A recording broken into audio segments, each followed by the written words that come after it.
far, they hated, they never believe me. Yeah, I would never drop the ball, I know I make it look easy. Yeah, Mayweather with the defense. I don't care what a critic gotta say, I got them picking up the pieces.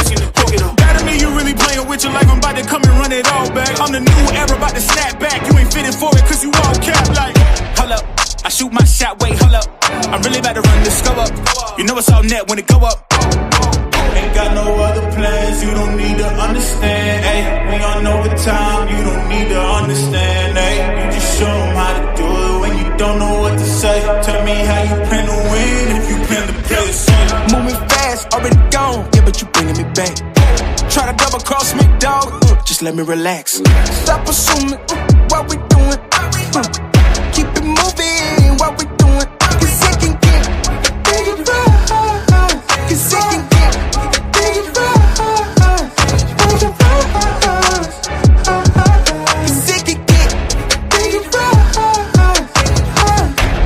please don't play no games with me, I promise I'm too much. Ay, I can never let up even if you had enough. Ay, this ain't for the faint of heart, we always playing rough. I had enough, it ain't luck. I needed a vision, I needed ambition, I needed a mission to beat a submission with no intermission. I see the collision, the crash in the distance, they coming off track, no. Now when they ask what's the motive, don't talk like the show them. They all about to see what I mean in the moment. I gotta keep going, I'm shaking the dice and they're keeping it rolling, they already know. Ain't got no other plans, you don't need to understand, ayy. We on overtime, you don't need to understand, ayy. You just show them how to do it when you don't know what to say. Tell me how you plan to win if you plan to play it safe. Moving fast, already gone, yeah, but you bringing me back. Try to double cross me, dog, just let me relax. Stop assuming what we doing, keep it moving, what we doing. Cause it can get dangerous, cause it can get dangerous, cause it can get dangerous.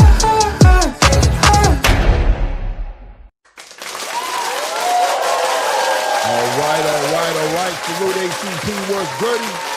Works really good. Salute to everybody in the building. Definitely salute to yourselves, man. With the pop-up, we definitely doing the pop-up, right? That's what we're doing. Had some time tonight. You know, the show will go on tomorrow. Of course, at 3 o'clock, we'll be doing the show Tuesdays and Thursdays, 3 p.m. That's the normal time for the show. Doing the pop-up live tonight. Some great news, obviously. Well, I mean, people might not consider it great news, but, you know, I think it's great news. I was kind of looking forward to seeing what Terrence Crawford was going to do. Kind of figured towards the end, around this time of the year, there'd be some sort of an announcement to what to expect from him, maybe even early next year. But it is what it is, right? It is what it is.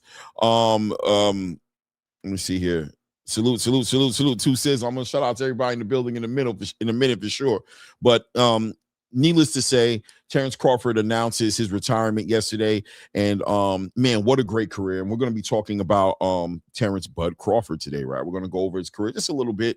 Just talk about what he's done in the past, present, and what we can maybe expect to see from him in the future. I mean, we can even speak a little bit towards as to whether or not we really believe as to whether or not he's retiring completely or not. I mean, obviously, Terrence Crawford is somebody who's always kept himself healthy, lived a boxer's lifestyle, eaten correctly, carried himself correctly. So we know that I expect that there'd be more fights that he could do. But, you know, after having a career like he's had, if he's decided to go ahead and hang up the gloves for sure, indefinitely, then we'll respect that, of course. And also respect him making a return into the space.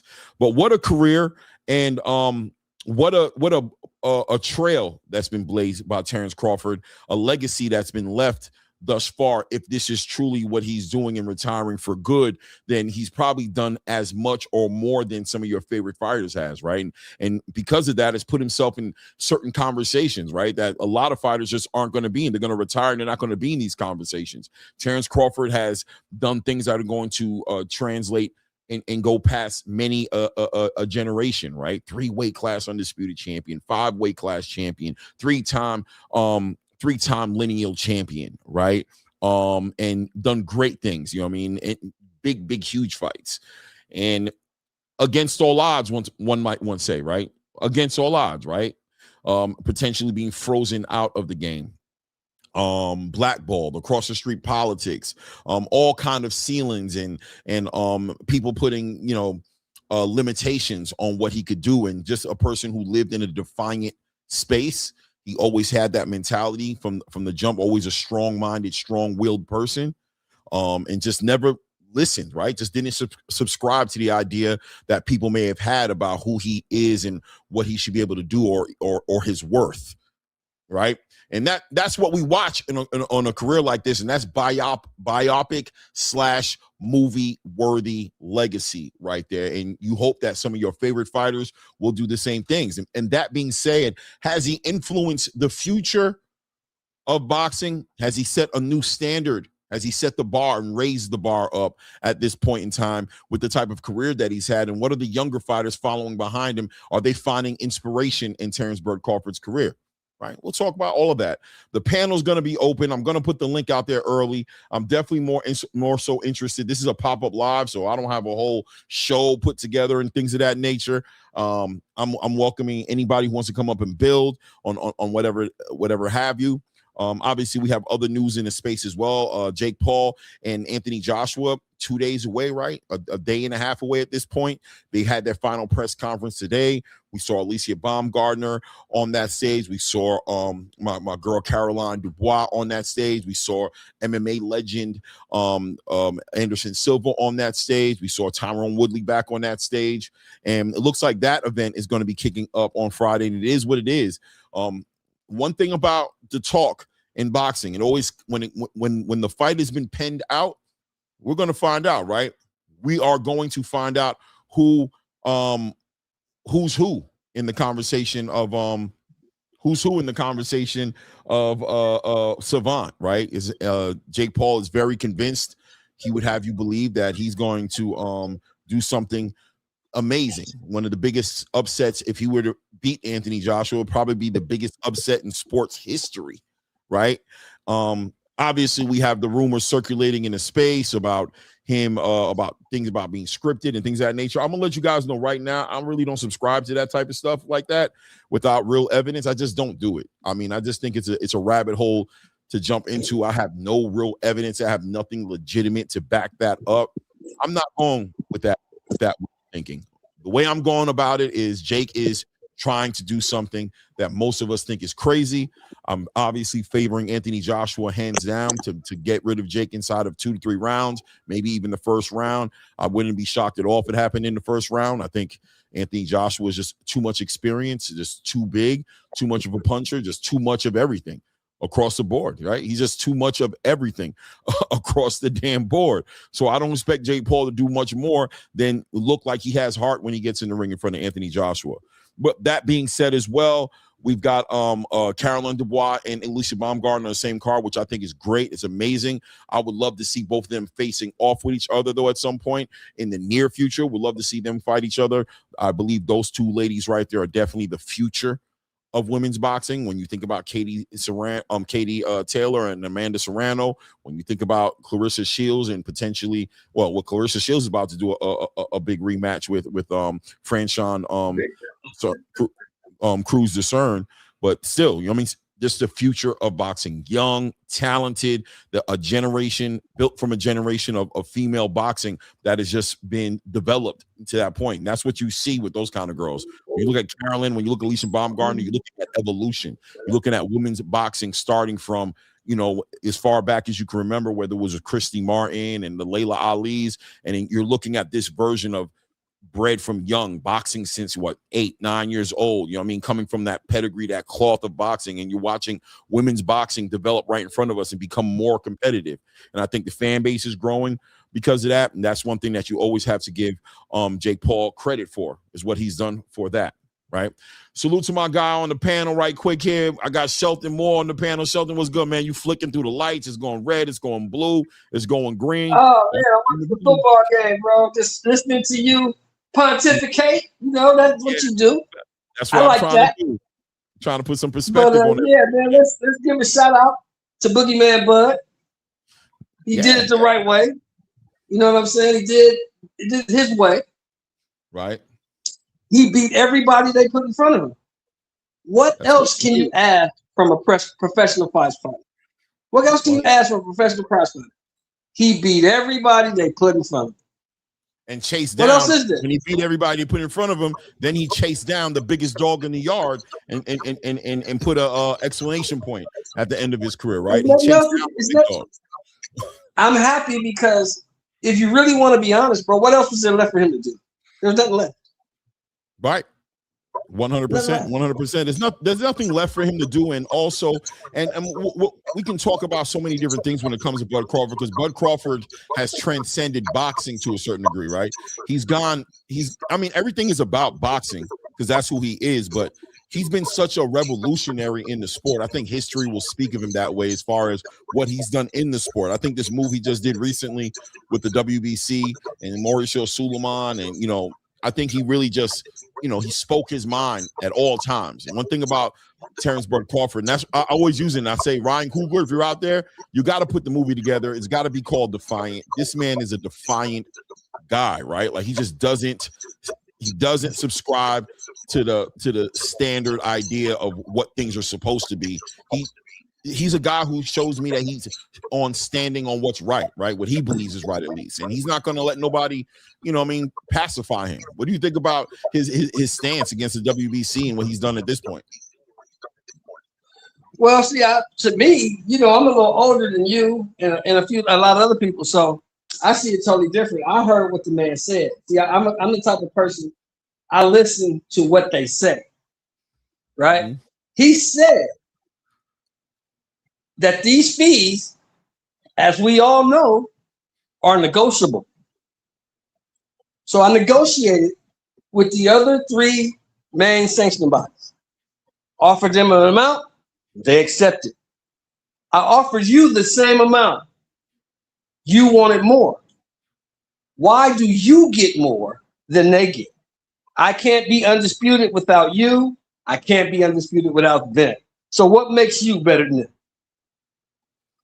Yeah. And Mauricio, to this day, still hasn't given us an answer. What makes the WBC better than the IBF, the WBO, or the WBA? When the WBA has been around the longest. Yeah. Yeah, I mean, I agree with you, right? Like, what makes you stand out? But I think at the end of the day, for me, the biggest story is, does it even make sense to even the fighters? Does it make sense that that these fees supersede my ability to be a champion? How do I prove I'm the best fighter in the world? Clearly, if the WBC, if all these sanctioning bodies are privileged, right? If it's not necessary, you would think in any sport there's a standard system to show who the best fighter is, and in a traditional sense, the champion has always been the best fighter. But in boxing, it's always been very different with the 4 sanctioning bodies, their champions, who is the best in the world. And I think it just sheds light on that aspect of the game, as far as the casual fans, the fans who are watching boxing for the first time, who are trying to understand exactly what is the definition, how much weight does a champion carry in the space, and how many champions should there be in the space. What sense does it make? And like Bud said, the Ring Magazine Championship, the Lineal Championship, the belt that represents the best of the best. And I think it might have shedded some light on that whole system and how nonsensical it is. You know what I'm saying? Okay. Keyshawn Davis spoke on it and said, dude, what am I doing here? Who won the medal when I went to the Olympics? With all the accomplishments I did, you know what I'm saying? Who are you to tell me because of money I'm not who I say I am by doing what I do inside that ring? Well, let me ask you a question, Clay. In 1975, who was the best fighter in the world? I don't know. In that year, who was it? Was it Muhammad Ali, 75? It was before I was born. Why was it Muhammad Ali? Because he beat the champion. Because there was only one belt. Okay. Right. Okay. The guy with the belt is the man. Right. If you got 4 belts, how can we ever know who the man is? Right. That means we got to have a tournament every year, or every 2 years, or every 5 years to find out who the man is. Correct? Mm-hmm. So why, if you eliminate these belts and you have one belt, then you'll always know. Yeah. I'm the champ. No, I'm the champ. No, I'm the champ. But we got to fight each other. Okay, well, you got to come over here. You got to lose weight. You got to rehydration calls. You got to do this. What have you done to earn a fight? All this stuff. It's too much stuff. Wait, Shelton. It's too much stuff. Is your YouTube volume down? Because we can hear you echoing in the background. Oh, I don't know. Let me turn it down. Yeah, maybe it's on. I don't know. No doubt. Yeah, it's just too much stuff, bro. Too many belts, too many champions. You never really know who the champion is. So, that's the problem. That's the issue. Yeah, I agree. Who's to say that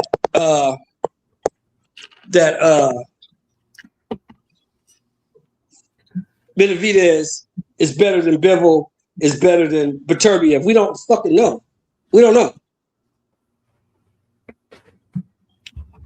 And we're never really going to know, because all three of them they're probably not going to do a round robin and fight each other. So we'll probably never know. You see the point I'm getting at? Right. And I think and shout out to Kaisu who said something significant here, right? He says, no, they're all champions. The tournament's a road to undisputed, right? But undisputed is the ultimate goal, is to find out who the champion is. But if we can't figure out who's going to be undisputed without the fighters being responsible for sanctioning fees and paying these sanctioning fees to not only be in the conversation to be ranked, but obviously to fight in the biggest shows, and it has to be, if this business model is like this, it's different than any other sports in the world, it seems. And right. I think the fighters have spoken on this in many different occasions. Fighters have spoken about it. Obviously, we've seen the playbacks of Floyd Mayweather. We've seen the playbacks of Errol Spence. We've seen the people who have raised questions and confronted the idea of these sanctioning fees and why they have to pay them. And it's been kicked. The can's been kicked down the road constantly. And I think Bud just, was speaking on something that has been spoken about so many times before, but I just think his voice is so much louder now that he's accomplished so much in his career. But salute Ray Davis. What's going on with your family? Chilling, man. I listen. I kind of heard some of the gist of it, but I'm going to say the criteria to me is that you have three positioning factors here with the belts, and that creates more problems than necessary. One being the fighter. The fighter should, especially when you're a fighter, you should always want to be out there to be the best. If you want to be the best, that means you want to go after the rest, right? Then you have the promotional companies that protect their fighters because they have a championship, they're representing their banner. They want to make sure that they're keeping those belts over there unless they feel confident enough where that fighter can go get the belt, and any leeway they can put in the way to try to secure a belt or maintain the resignation of a belt if they have it. I'm sorry, not resignation. The holding on to.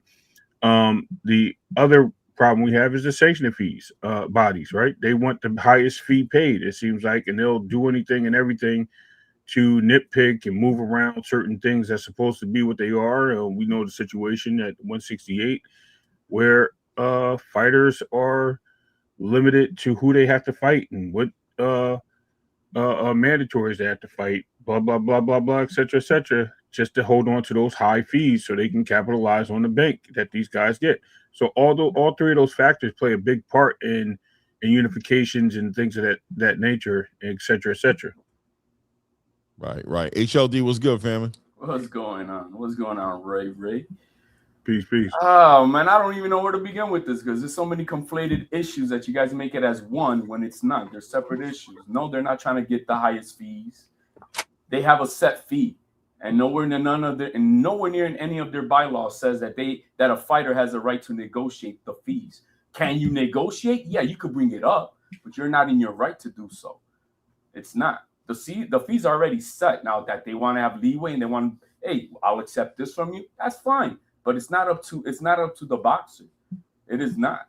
Now, the only people that we're hearing crying about the fees are the less than 0.25% of the highest paid fighters, because there's no one below all of them that's crying about it. You got a beltless Keyshawn. Yeah, well, He's backing up Bud. He's one of his puppies. But nobody, you go to any, I just saw Robert Garcia. He said, look, man, ask any of these guys here, man. They want to be a champion, and they have no problems with the fees. Why? Because they're making $50,000, and you say you're going to get a belt. Now you're going to make $250,000. So yeah, is the 3% worth it? Yes, absolutely. You all saw Abel Sanchez. I don't know if you guys did or not, but I'm saying I saw a lot of the coach and a lot of the gyms. And hey, I just saw Shoe Carrington on Mills.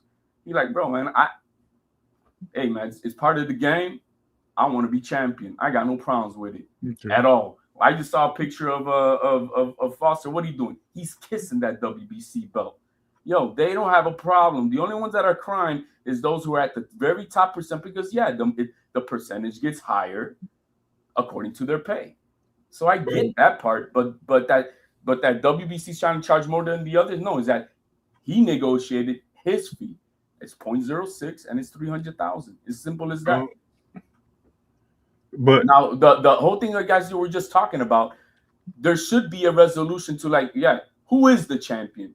I think this is the problem with the 4 sanctioning bodies, that they need to collectively at least have, I know they're all autonomous and independent, but they all need to unify to a point where they're saying, look, we have to have mandated unifications.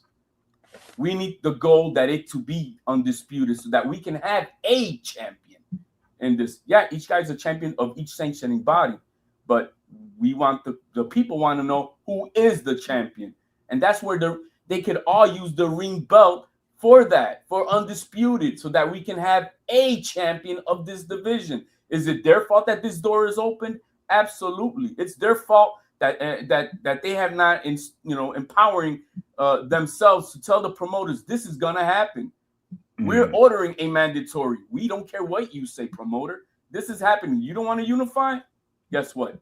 We're stripping. Simple as that.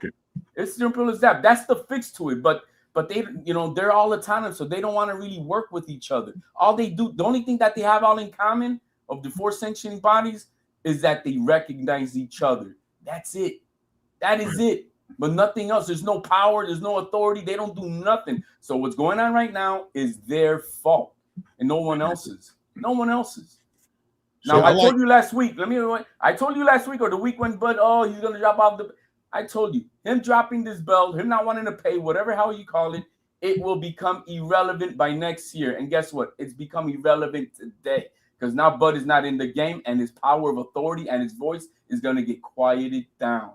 The only ones who can push it is now TKO or Zuffa and Turkey to try to make this a point. But if he's retired, guess what? His voice is voiceless now. I don't agree with that, but I agree with everything else you said, man. I thought that was a real good breakdown as far as the significance of the fees. And obviously, I mean, listen, fighters have been fighting for these belts for years and been paying these fees. And listen, they can complain all they want, but they pay it, and they don't have to, right? They don't have to fight for these belts. They don't have to do it, and they choose to. So I think without a doubt, the fighters have resonated with themselves and accepted the fact that this is part of the game that they've come into, right? This is part of what they signed up for, because it's not necessarily that they're okay with the sanctioning fees as much as it is, hey, bro, that's what it's got to be for me to become a champion, to get these belts, then that's what it is. That's the rules that you guys have made. If I'm going to play this game, I'm going to play it. I don't make the rules. I'm here to follow the rules. But the question comes up as far as opportunities and options and the things that are changing in comparison to years past till now, is the introduction, and I would argue at least to say, is the introduction of a Zuffa, is the introduction of a whole entire amendment done to the Ali Act, is another option and another structure in the business model that fighters can now choose from as to which direction they're going to go into. And I think that that's what makes Terrence Bud Crawford's moment in the light significant. It's because of the timing of when this conversation is coming on, and what's getting ready to roll out in 2026. I mean, time will tell us, by the way. I don't know, right? But I do think there's a little bit of a unique moment in time right now in the boxing space with the way things are rolling out. I think the impact is Turkey's money. That's it. I don't care what Bud Crawford does. It's no impact at all. And I do like the option of having another option. There's nothing wrong with having another option for these fighters to choose from. So yeah, I welcome the the Ali Revival Act. I welcome it. Let there be another competition, but maybe hopefully this then strains out these sanctioning bodies that, yo, you guys got to be more than just recognizing each other and work with each other, because this is what they do. Actually, they recognize each other, and when there is a undisputed champion, they all four have a rotation on the mandatories for their own sanctioning bodies in which they fight on. And so that's what happens when Bud won the belt. I think the primary sanctioning body against Canelo was the WBO. That was their time. And so when so each year each belt would have its own time who's representing this fight in itself as a primary. But that's all they do, and they need to do more than that. They got to do more than that. Force a mandatory unification. Force undisputed. Give us that. You give us that, and I think it fixes at least that part as far as who is the champion, and not a champion, but I like the that. champion. So I like what you're saying. So you're would that be addressed or able to be fixed with a council or a commission of some sorts of the sanctioning bodies? Maybe, like you said, they're rotating anyway when they give each other the mandatories. If there's an undisputed champion, would it make it easier for whoever's in charge of that time frame? They're at the head, or they vote every year to see who's in charge of the council, so that way they can solidify or kind of appoint which way they want to go. It only makes it harder because I think the divisions play a part into this, but at the same time, I think you're onto something with them forcing the mandatory for unification or forcing unifications, because that proves who's the best in this in the game. I did have one thing I wanted to push back on though. Maybe you said it, maybe I was unclear, but I know you said about the fees. I do understand that there's a fees, but there also is a cap on what they can charge each fighter, and Depending the cap on was sanctioning like body. they're all agreed upon. Each sanctioning body has their own rules and bylaws for capping. Yeah, but it's you can actually even Google it. Every sanctioning body has a cap. They agree I don't to a Google cap. it. I read the bylaws. Okay, well you can read the bylaws, but they all agree to a cap, all of them. And I think that's the problem that everyone's looking at, and in between. So I think the cap's like 255,000 or something like that max. I'm not sure off the top of my head, but I know it's somewhere in the 200,000s. Some of them are at 300. Other ones are blank. And okay. but I do see it at 3%. Okay, I know there's a 3% also, but I also know there was an agreed upon situation with Bud, and the agreed upon was every sanctioning body got the same amount. Now, I don't know what happened on each side, like you're mentioning. I mean, we weren't in the room, so for me to speculate on what Mauricio's saying and him not having no lawful order or keeping it behind house, serving this guy with a court date and things of that nature, that speaks a lot to him just trying to throw something out there and not having any facts to back that up. So, I mean, in my opinion, if I'm a business owner and you're taking something from me, I'm going to go get it back with the law. I don't need to address you in the public and call you out in the public. Why? Why do I need to do that when I can just get a lawyer? He serves you. You come to court. You give me my money, and it's over. All behind closed doors. They were at a convention, and that's where they announced it. That's why they're at a convention. Okay. That's where all those business dealings and stuff like that is handled. And so it happened to be on the week of the convention for the WBC, which Bud Crawford was invited to go to. So could have been another reason why he did that. You know, now, as far as that about governing them, I think it was 2022, the last time that I know of, and I have it somewhere on my Twitter. That all four sanctioning bodies met with each other. They all had a group meeting. They met I think it was in Puerto Rico itself, and they had a powwow with each other, and that they were gonna betterment, blah blah blah. But we didn't get really nothing out of that, and that was like 4 years ago, I think. So do they meet? Of course they do, but is there any they in the report that they put out? We are still independent and autonomous to each other. So there's that ego thing, you know what I mean? That they don't they just want to be continue being independent, and that they don't have to do or follow or recognize one uniform rule for each other. At least on something they got to do something. Yeah, they should have a commissioner. The boxing should have a commissioner. And maybe that's what's needed, something to that effect. Yeah, there's some structure. Without a doubt, there's some structure that needs to be put in. Because for me, I'll be honest with you, I'm not caught up so much on when I'm thinking about what Terrence Bud Crawford did. I'm not caught up so much on the fees per se, right? I think that the fee conversation came up because what Mauricio Suleiman said, so Bud addressed it. But I think more so is just the picking and choosing and the lack of consistency in between the sanctioning bodies, and how difficult and how much of an obstacle they play, and how they're not playing ball when it comes to helping make a clear road to undisputed, to having champions. Yeah, the fact that fighters have to deal with so many politics and backhand, handshakes and things that are happening, and favoritism, things of that nature. So there's just so much inconsistency that I think that moment with Bud is significant, because it's going to speak to the idea of, damn, what is it that you guys are supposed to do, and are you actually doing what you're supposed to do in real time? Right. What is it like? Break it down for us. What it is you do, so we know what to hold you accountable for when it's not done. Right? We don't understand, and I think more importantly, the fighters. And like I said, I think Terrence Crawford represents a lot of fighters in this space. I've heard talk about it over the years, who just have always questioned. The fees have always been an issue for them, because it's always been why. Right. And I think that, it's like, I'm paying you for something, right? I mean, if you're saying it's just for your belt, then I can do something else for a belt. Like even Oscar De La Hoya, somebody right now who's pushing for the WBC and defending them, had an interview with Shannon Sharp where he was saying, I can go to the flea market to do that. He spoke to the significance and what was unique about the Ring Magazine belt in comparisons to the other belt, and add them to the list of people on the list who are arguing about it. What is your job, and what are you doing? Are you doing your job? Because I'm paying you clearly a lot of money. We don't hear the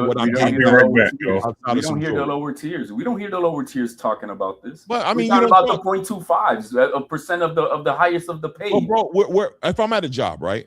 If I'm at a job, depending on what my ranking is, where I'm at, that not all arguments are there for me to have, because I have priorities. I just watched Jake Paul and Anthony Joshua have a press conference just right now, and I see Ariel Helwani running around the stage, asking all these fighters on the stage who they think who's going to win the fight. Bro, 70% of the stage said they thought Jake Paul was going to win the fight. Really? Of course they don't believe that, right? But what's the reason why they're doing it? Because of where they are. I'm in a position right now where I don't want to rub the boss wrong. I want to pay attention to my own career. I'm going to support who's supporting me, the home team, the guy who's feeding me, the guy who's giving me the opportunities. I'm not going to rub him the wrong way, especially bringing it back full circle into this space, into the where people are trying to get championship belts. You look at somebody like Shushu Carrington, who's had to fight to get, finally, he's going to fight Carlos Castro and be elevated to a full champion if he beats Carlos Castro, which I'm expecting him to do that. But you think that guy wants to sit there and push back at the powers that be and talk too crazy about them? Or, no, they're going to be humble. They're going to stay in their lane. It takes somebody who doesn't have as much to lose. A Terrence Bud Crawford who sits there on his way out the door, making all the money, accomplishing all the big accolades, first round Hall of Famer, he's going to say it in a way that somebody all the way, the people you're talking about all the way at the bottom of the list, they're not going to necessarily have the courage to just speak on their mind like that when they still have careers in front of them that they're trying to they're trying to protect, right? Shakur didn't have a word to say. He swallowed his tongue. Hey, I'm a WBC champion right now. You're right. So Shakur's looking at like, hey man. Hey, but I'm a turkey man. I'm a turkey man. He could just say, you know what? I'm going to say it with Bud. Fuck the WBC. Yeah, but he chooses not to. So that clearly shows that he still has some aspirations of doing some things in boxing. He doesn't. So then you need him. There's an interchange. There's a give and take. I mean, what do they get? Is the structure perfect? No. None of these sanctioning bodies are structurally, their structure's perfect. But there is some. So imagine there was none. Then these promoters be running amok of what the hell they want to do. There is a structure. There's things that do go in, to what these fees go up to. Is Is it used in the most efficient way? Well, that's what each company could do, whatever the hell they want to do with what they're doing. But there is a certain amount of structure. I mean, it's not the perfect structure, and I know there's a lot of work that could be done, but then they have themselves to blame. So now that Zuffa Boxing's coming in, hey, I saw a video of Zuffa Boxing deal, but in that video, one thing that I pointed in that video he put out yesterday, which was a phenomenal video. I haven't even seen the video yet. Zuffa put a video. You haven't seen it? No. It's a 5-minute video, bro. Oh, it's good, bro. It's good. You want me to put it in the chat for you? I could put it in here for you in the private. I think I'm almost there. I think I'm pretty much about to find it right now. Yeah, man. It's a good video. And one thing that I noticed that I didn't know, yo, Bud has been with Zuffa Boxing for a long time. They were the first ones to give him a crack at into this professional thing. That's what he mentioned, because he said they were the first to give me my opportunity. I'm like, what? So that means this is not from 4 years ago. We're talking about over 10 years ago. Promo. Let me see here. Yeah, well, that's something I wanted. I'm glad you kind of segued into that and speaking on that, right? Because I find it interesting that Terrence Crawford is announcing his retirement right now. Everything, we can play 2 games here, right? One game we can play is coincidence, right? We can play that game. We can say, hey, man, Bud is just happened to be retiring. At the same time, he's happening to confront Mauricio Suleiman. At the same time, in early 2026, January 23rd, Zuffa Boxing is going to be rolling out their next event. We see Bud and Dana White over there. What state was that in again? They were in Utah? Yeah. What was it? No, they were in Texas for the USA Boxing. In Texas for the USA Boxing, all of a sudden they're there together. So Bud wasn't there, but it was Dana White and Khan. Oh, Bud wasn't there with them? No, Bud was with his new snow bunny in Saudi Arabia. Okay, good. I heard that he was there. Okay. So, but at the end of the day, one can make all these things coincidence to say that Terrence just happens to be doing this, or like you just said, you're seeing the history of the relationship there with Bud and Zuffa Boxing, and you're seeing that he's been dealing with them for a really long time. Mm-hmm. Do you think it would be crazy to see Bud be part of what Zuffa Boxing is doing? And what could that mean if he's part of that? What are we talking about then? Because now we're talking about, that's why I said his career is, he has his chapters, right? And he has his, obviously his boxing he's career doing it his way. And that's what I respect about the man. He's doing it his way. Not too many men in the sport of entertainment, of sports, get to do that. So, but if you look even back, Andre Ward even told him, I was in an interview from September, I think it was. He's like, yo, what a better way for you to walk out, man.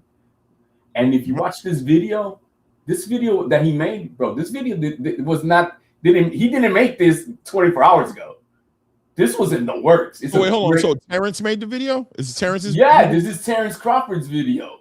Okay, hold on. Oh, it's a farewell. Yeah, let me put it in the private chat for you, and you can decide. I probably want you to do that, yeah, because I'm trying to figure it out and I can't find it. Yeah, I thought I'd find it a lot easier, but I'm not finding it that easy. So I'm probably not typing in right, but definitely put it in there. But yeah, man, there's a lot going on with that situation for me, and I'm patiently waiting in the background to see exactly what ends up coming about on that, man. Lowe's, what's good, family? What's good with you, family? What's going on, Cassius Clay? Happy everything, man. Happy life. Yes, sir. Yes, sir. Thank you, man. Life is good. We're about to end the year. We're closing the year out. Terrence Crawford retires from the sport. I'm excited about that. I wanted him to do that, to be honest with you. I wanted him to retire. The only fight that I wanted him to entertain was Canelo. As far as just off the strength of respecting Canelo for giving him that opportunity.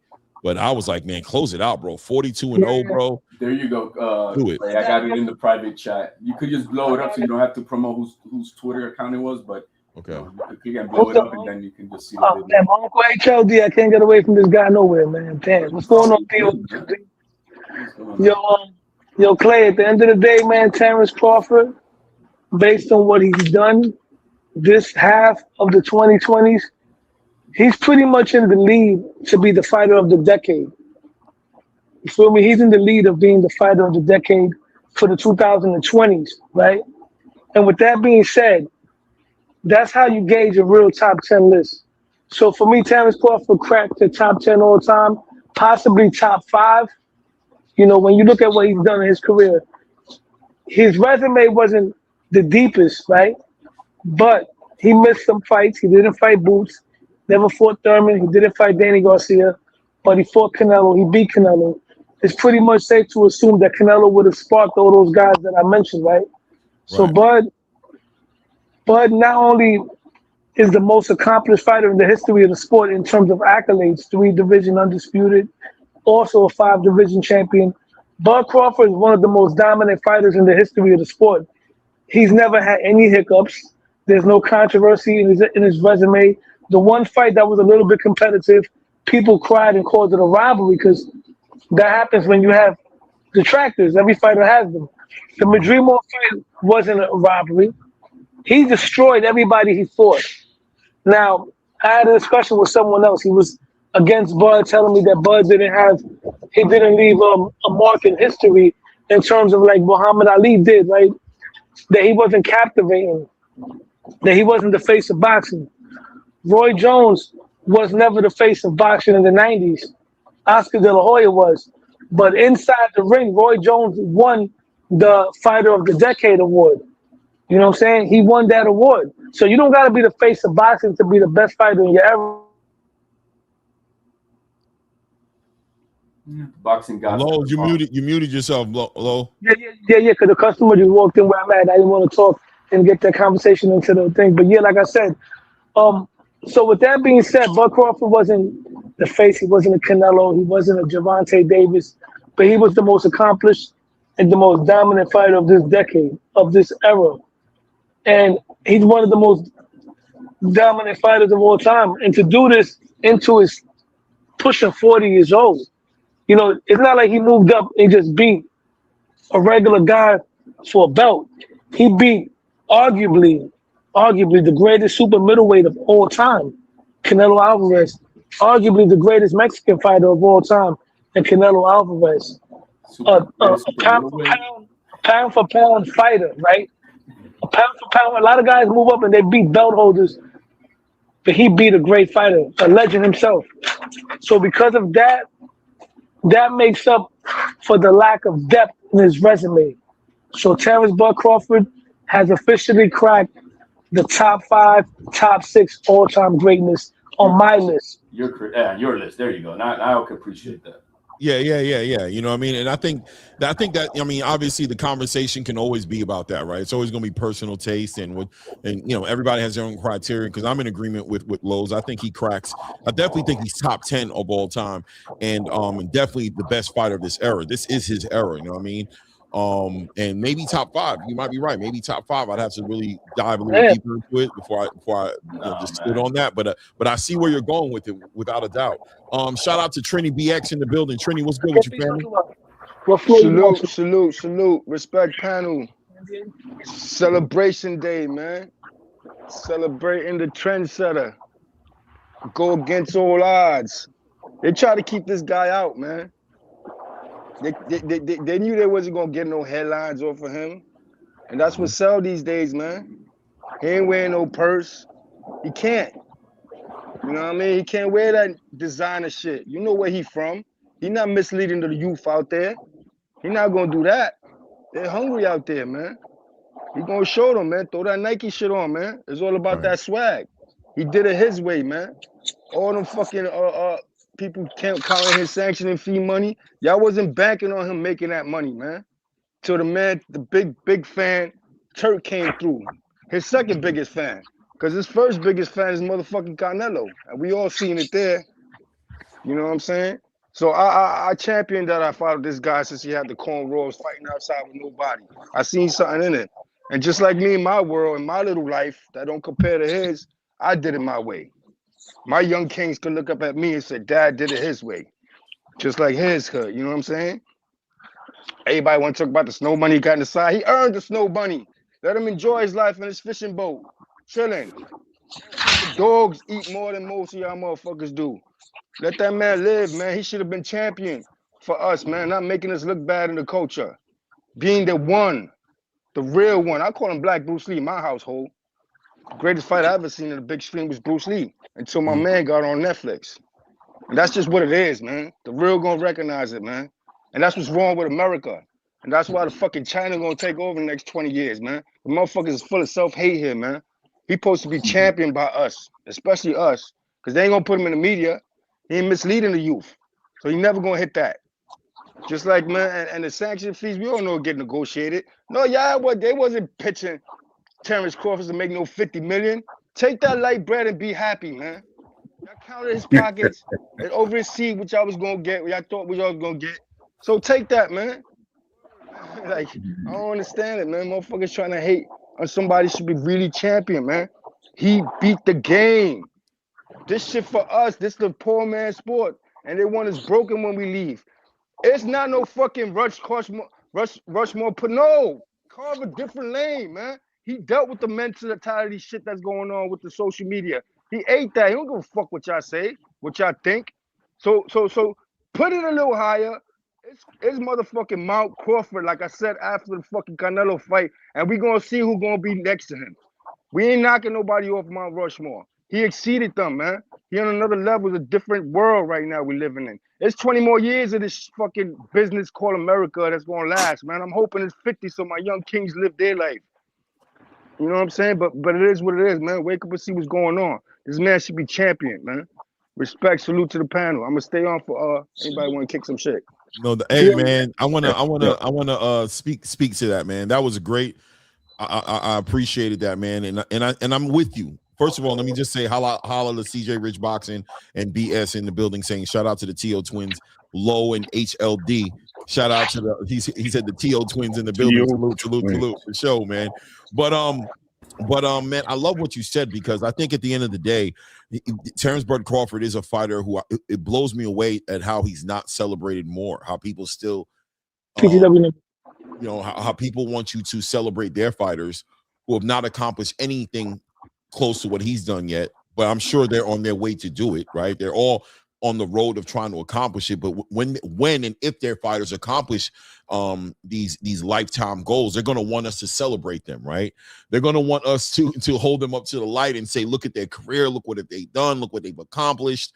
But at the same time, different strokes for different folks. I just never seen or seem to understand what it was about Terrence Crawford that rubbed any boxing fan, right? I'm not speaking about other fighters or promoters or people who may felt whoever had vested interest in him moving a certain way and he didn't move that way, fine. But as far as boxing fans are concerned, where did all the vitriol animosity come from? Is it legitimately? It's cultural, man. Because you're supposed to judge them on what they do in the ring. And in 47, he never had a close fight, man. You judge him for what they do in the ring. Now, if you want to go and judge him for, hold up for a second, because I ain't got much time. Hold up for a second. I mean, and if you want to judge him for outside the ring, you know what I'm saying? Then you can do that with him, because he moving right outside the ring, righteous. You know what I'm saying? He don't play ball. He's been beefing with coaches and shit forever. They try to keep him out. You're not gonna conform him to what y'all been, you know what I'm saying? Set him up to throw him away. He left on his way, you know what I'm saying? And if he fuck with two, that's fine.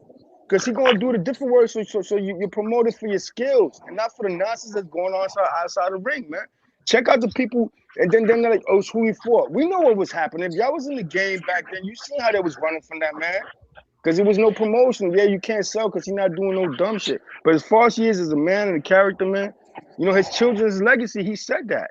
You know what I'm saying? And then he had to fly his ring outfit out if you want to take it to shit like that. That's shit he threw on when he came in Wide Spence.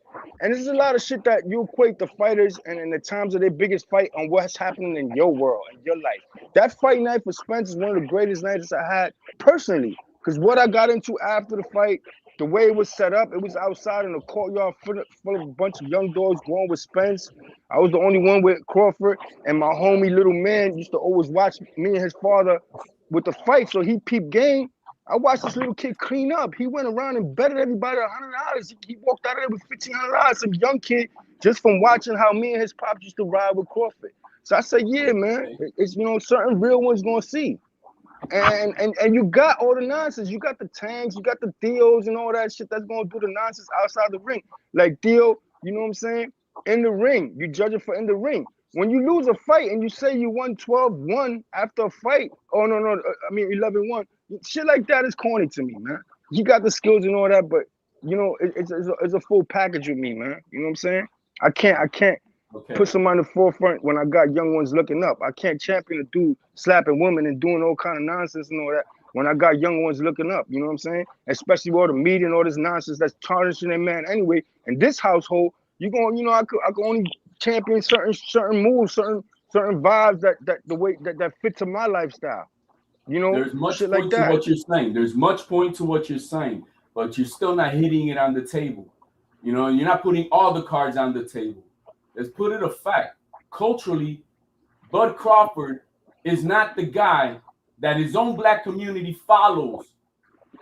It's simple as that. They don't support the clean cut brother, just like they didn't support Roy Jones Jr. All right, you know what it is? Bud Crawford is not ratchet ghetto. Simple as that. He is not ratchet ghetto. And so that's why, unfortunately, I'm not trying to throw stones or anything. I'm just calling it as it is. The black community did not support Bud Crawford. I've seen those bullshit on YouTube. Bro, the most racist people on fucking YouTube have been the black community calling Toby fucking Crawford when he re-signed with fucking Top Rank.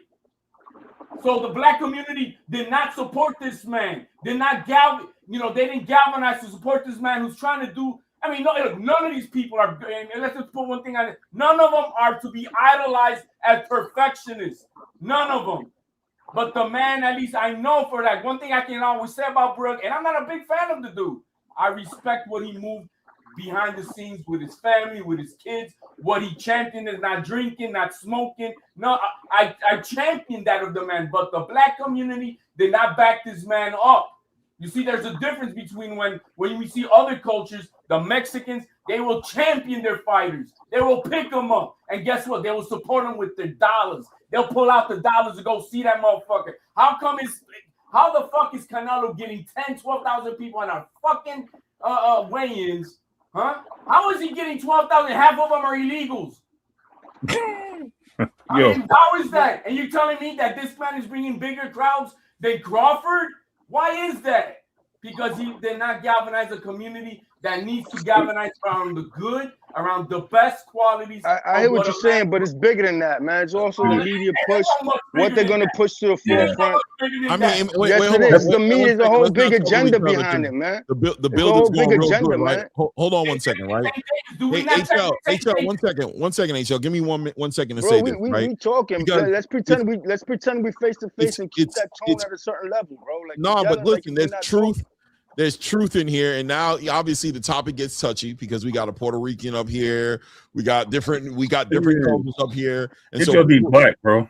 Yeah. I mean, listen, I'm not tripping, right? But I'm just being honest to say that I think HL is speaking to the truth. I think he's speaking truth right now, and I think Trini is too, as well, to say that there's more to it than that as well. But I think without a doubt, we can't subtract one from the other. It's a uniform thing coming through. The reality is that this community that I'm a part of. Hold up, Clay. I hear what you're saying. You know, it's a good like a point, like the way they push the conscious rap compared to the nonsense rap. That's something like that, man. Fill their minds with the bullshit, and you gotta look for the real. You know what I'm saying? The shit that's gonna, you know what I mean, that you can play in the house, and if it's slipping to your son's mind, it's like, okay. You know what I'm saying? But the nonsense, the shoot 'em up shit and all that shit push. You know, J. Cole shit like that, you gotta look for it. Shit like that. Why is Tank Davis more famous than Bud Crawford? A fucking guy who's a 30-year-old prospect. Hasn't fought nobody. So why isn't again, man, this is not about the media push. The media push. They want your boys with a purse. They want your boy to walk around with a purse. That's what it is. Nah, wait, hold up. I think wait, because you got to take your time with this, right? Because what Trini's saying has a lot of weight to it as well. I mean, the reason I'm saying that is because this translates even in a movie, in the entertainment spectrum of why music has gone from one kind of music to another kind of music. It's about, there's definitely a push for what people want to be on the front, right? Whether or not you want to believe it's on purpose to make a group of people look bad or not, or whether or not you want to believe it's because it's a combination of support, right? Because I think it's just like drugs, right? Like, yeah, you can say that people like drugs and took drugs, but there's also another argument to say, how did the drugs even get there, and what was the purpose for the drugs going there? What was the purpose of it to that community? And I think that Tank Davis, you know what I'm saying? I won't, you know what I mean? We're using Tank. You said Tank. Why is he being celebrated? Tank. I think at the end of the day, there's a part of it to where he just fits. You could even put Broner in there. You could take out Tank and put Broner, the other one they pushed. Of what they know has been cultivated to work to grab the attention of the youth of a community, right? To get the community. But at the same time, the foundation to it was way before Tank.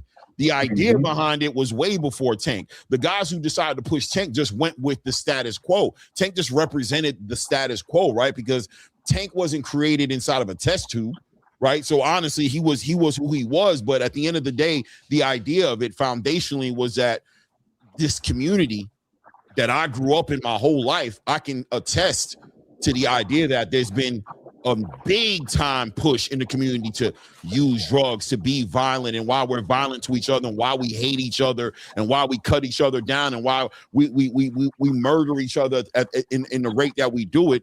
That's a bigger picture, bro. That's a bigger picture. It's not in our DNA. It's not genetics. It's conditioning. You know what I mean? It's conditioning. And the boxing community, as far as Gervonta Tank Davis and the fans of Gervonta Tank Davis just represent. But Clay, just like yourself. Let me check in. One sec. Just like yourself, Clay.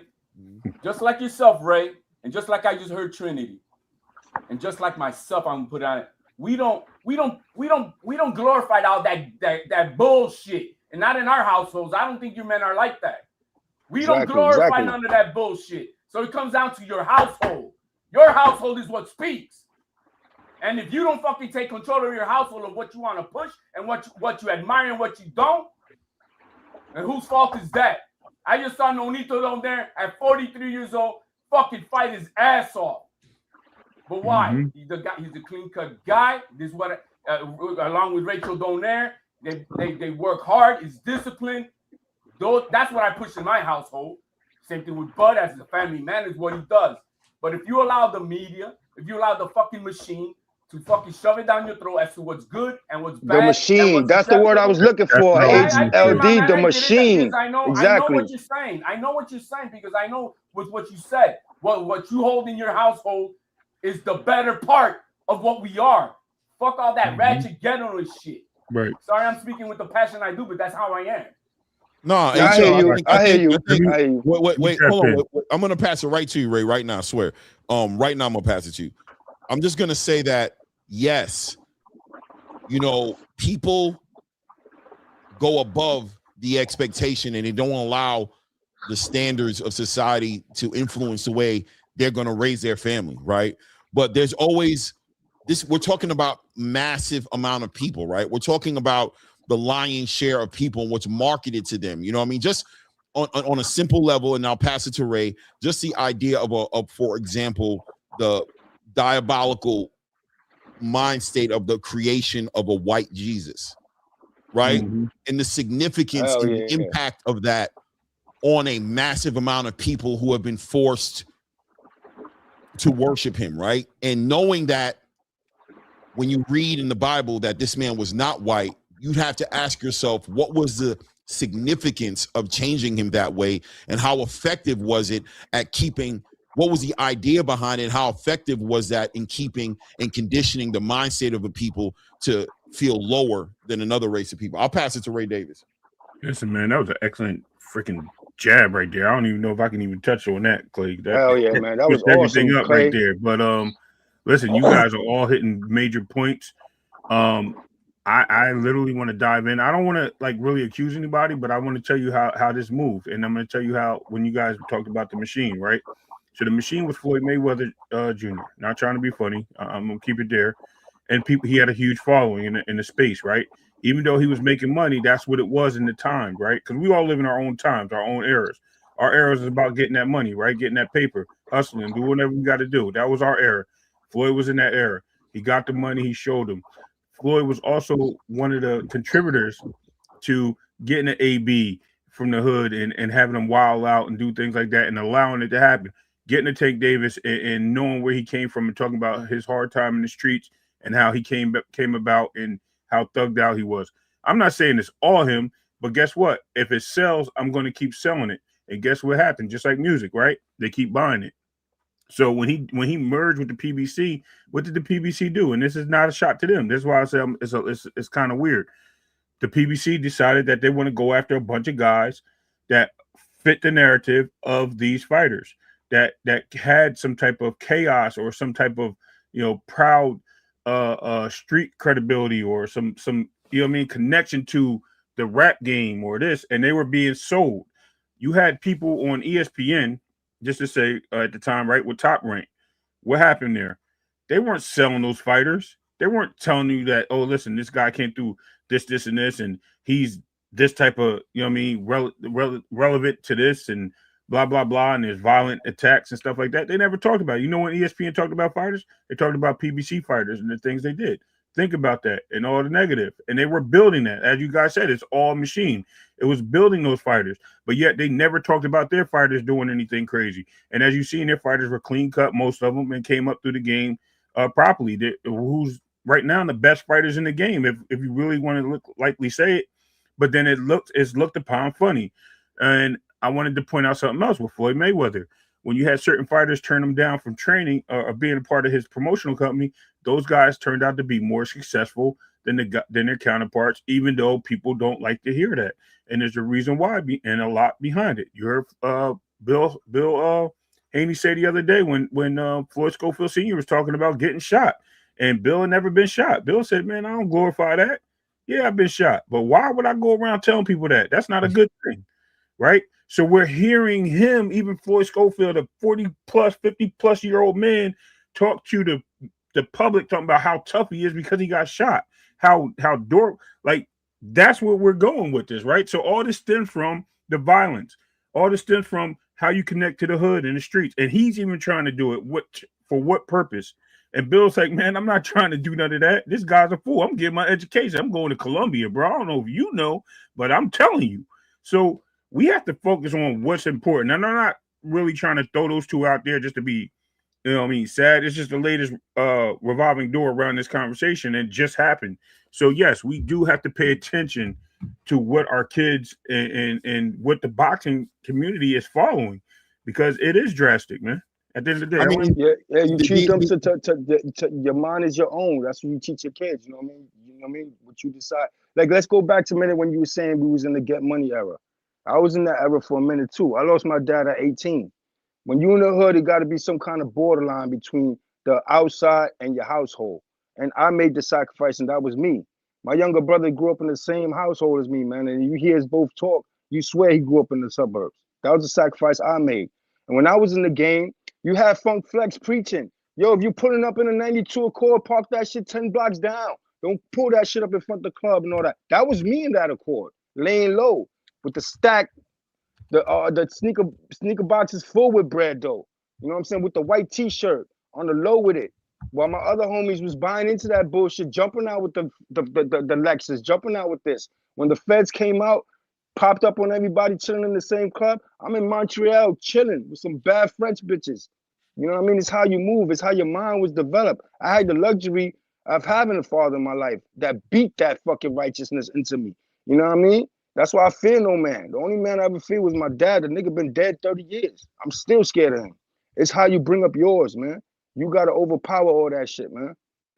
Yeah, it's definitely it's a responsible. It's about accountability. You know what I mean? It's everybody's responsibility to raise their home, and that's where the job always starts, right? The job starts in your home. That's where it's at. It's one house at a time. It's like Michael Jackson said, it's about the man in the mirror.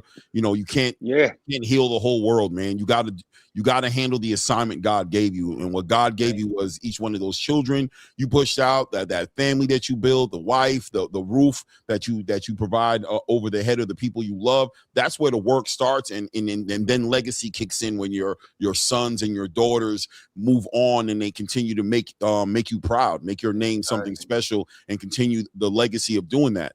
But yeah, and we need the Clays. We need the Clays of the world. The Clays to develop your little army, and you the one that's in the forefront against the machine.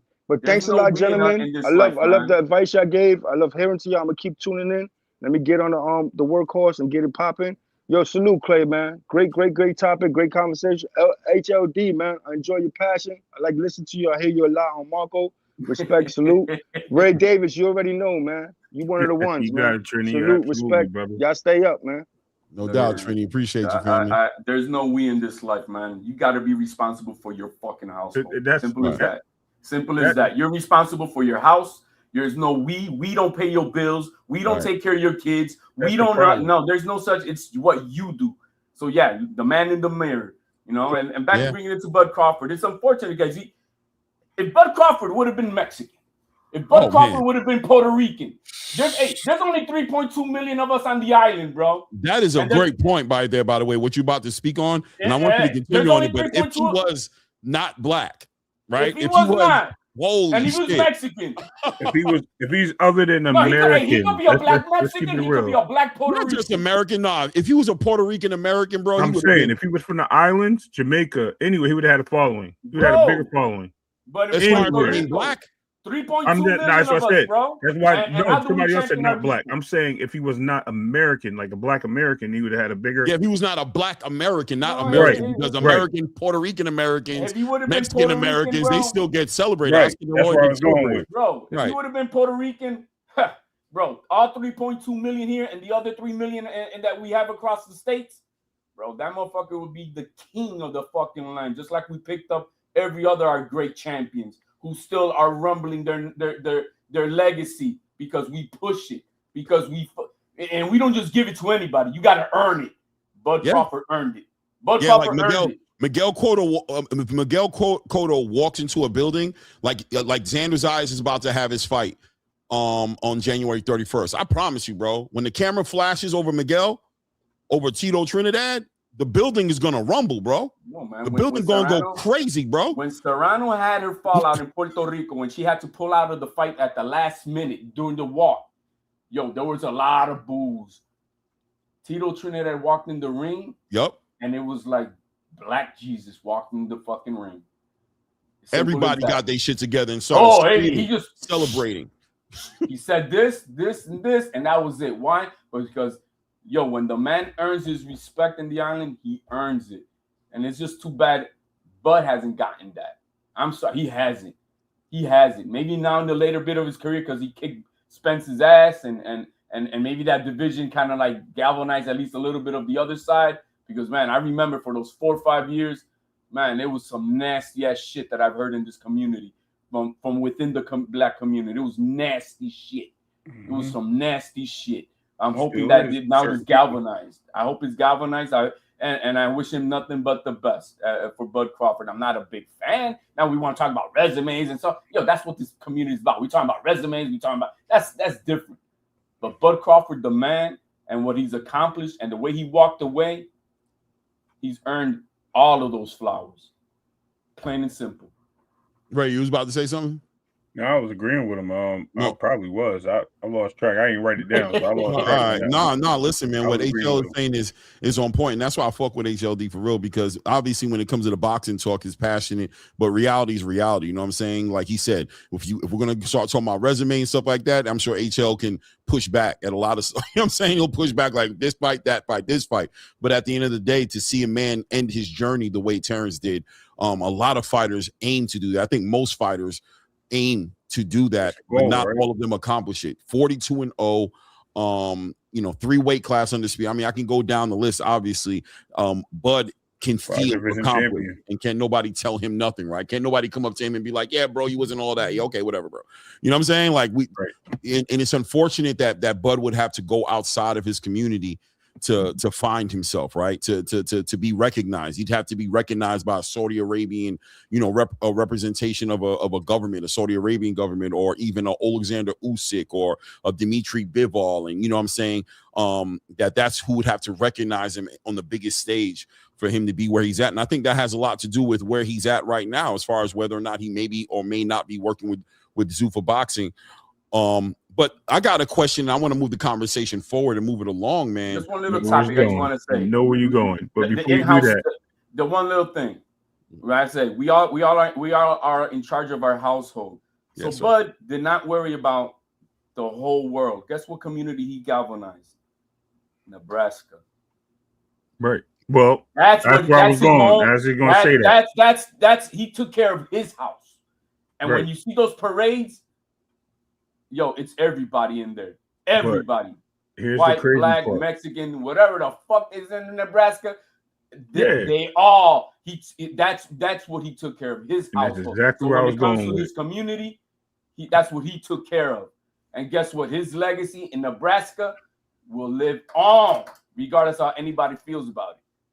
Regardless, I agree. That's why I kind of wanted to go in that direction a little bit. Was on impact, but I think Ray was going to speak on it. Yeah, and I was going to say, if you notice, even with the hate from him, even beating Canelo, what happened after that? You had a police officer right after the next day after the parade pull him over and arrest him for a firearm, probably knowing who he was, but he probably lost money in that situation. Not trying to be funny because it's diabolical. His plates come back to him, and you should know who this guy is because he's the most famous guy in your state.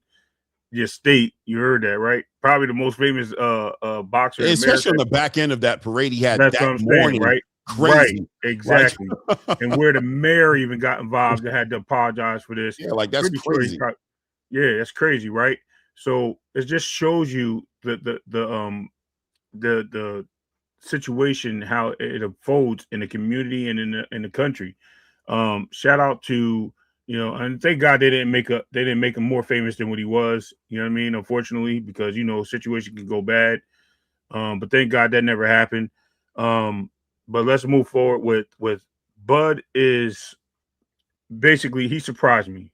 Clay, you know how I was about Bud. I don't want to cut you off, but let me just so I can take it off the screen. Sure. Salute to Trini BX with the $2. Says he walked away with his mind right. Salute, 100% family. Thank you for the support. Thank you for the love.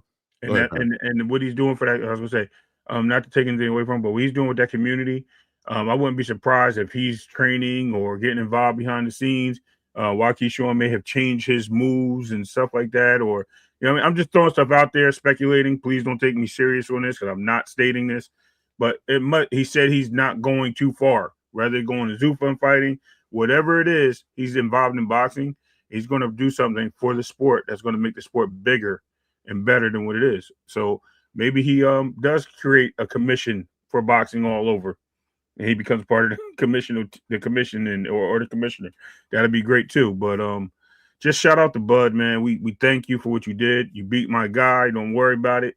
I understand you were the best man in that ring. You weren't the better man. You were the best man in that ring that night. So yeah, hindsight says it, right? Hindsight said he's the best fighter of this era, man. Are you talking about catfish?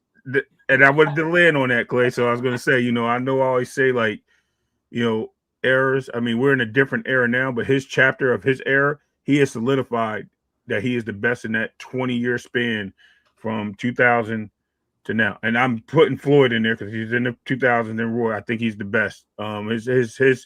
His, and I'm not saying the GOAT. Listen to me carefully. I didn't say he's the best of all time. No, I'm saying listen, it don't in that time frame. He did a lot. And he solidified a lot. If people want to misconstrue your words, allow them to feel free to do it. Trust me, no matter how you emphasize and speak and articulate, they're going to do it anyway. So don't get caught up too much in it. Just speak your mind, and trust me, bro. You already know, bro. It don't matter what we do. But at the end of the day, I got a question for you guys on the panel because it's the end of his career as we know it, and I say that because we don't know what he'll do a year from now, right? When you finish, what do you think was the most one? You guys have any favorite fights of his, like where you really like, what was he has so many of them, but what was a favorite fight do you guys think that really just sticks out in your brain about the moment, one of his biggest moments ever in boxing? I got one. I'm gonna tell you right now, but go ahead. To me, it was when he faced adversity, like when he got hurt by Mean Machine. Dropped, I don't care what anybody says, he got dropped.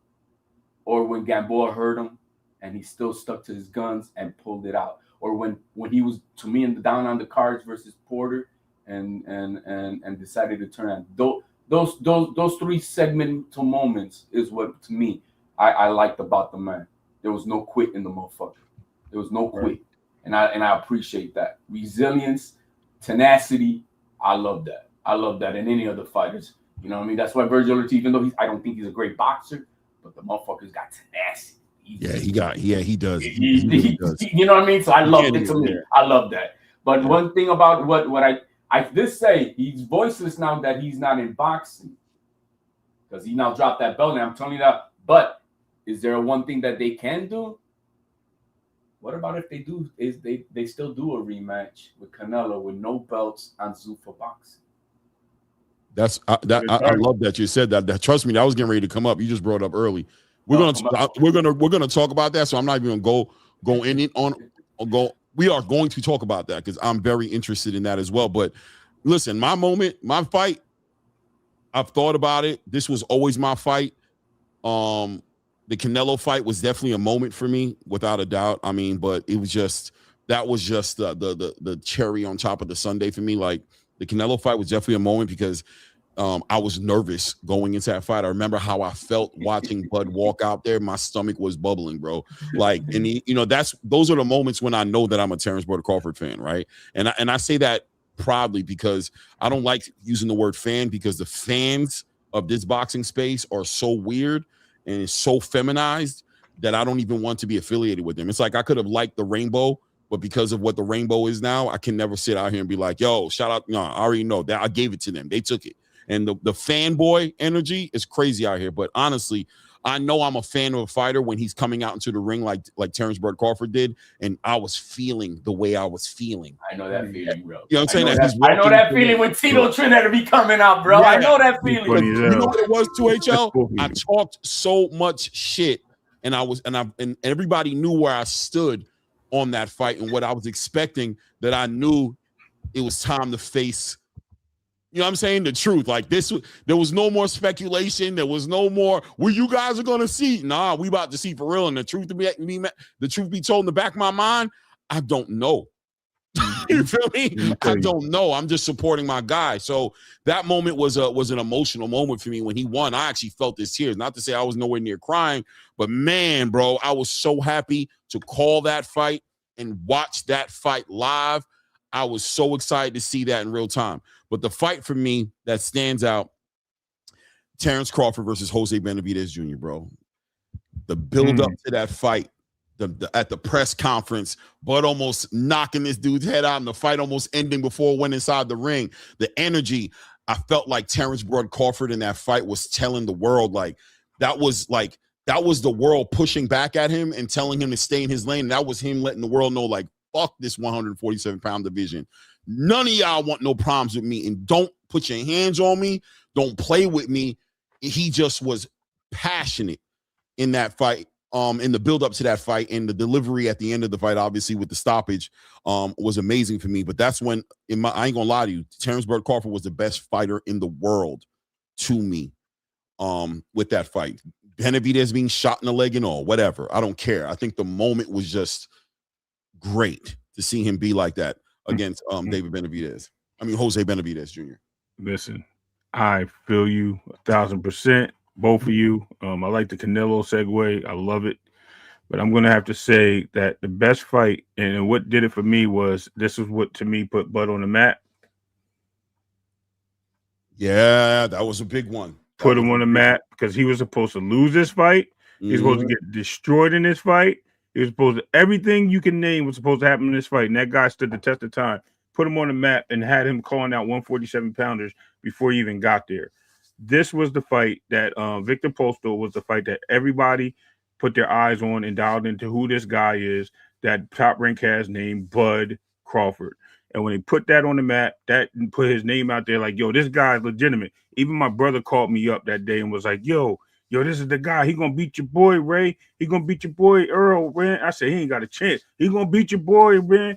I'm telling you, when I tell you my brother called me and told me he was a fan, that day changed for me. And I was like, man, he's all right, but he ain't good. But he showed to be better than good. So greatness speaks for itself. I ain't gonna lie, Ray. I'm shocked. I thought you would have said the Errol fight. I thought that fight would have been it, but I like that one. I like Victor Postol. The reason I thought you might have said Errol is because I believe, just knowing you as long as I've known you, and as far as our friendship is gone, I saw you months later still could give Terrence his flowers. Like, you were like, damn, this dude this dude might be him, bro. I ain't gonna lie. And I don't know at what point it was, whether it was a year or a year and a half later, but as the Canelo Alvarez fight got closer, you started to favor Bud in that fight. And I was like, damn, because I remember when you were like, yo, you're like, Clay, you bugging, bro. Like, respectfully, like that dude is, yeah, he's doing that. He's doing a lot. He gonna lose that fight, bro.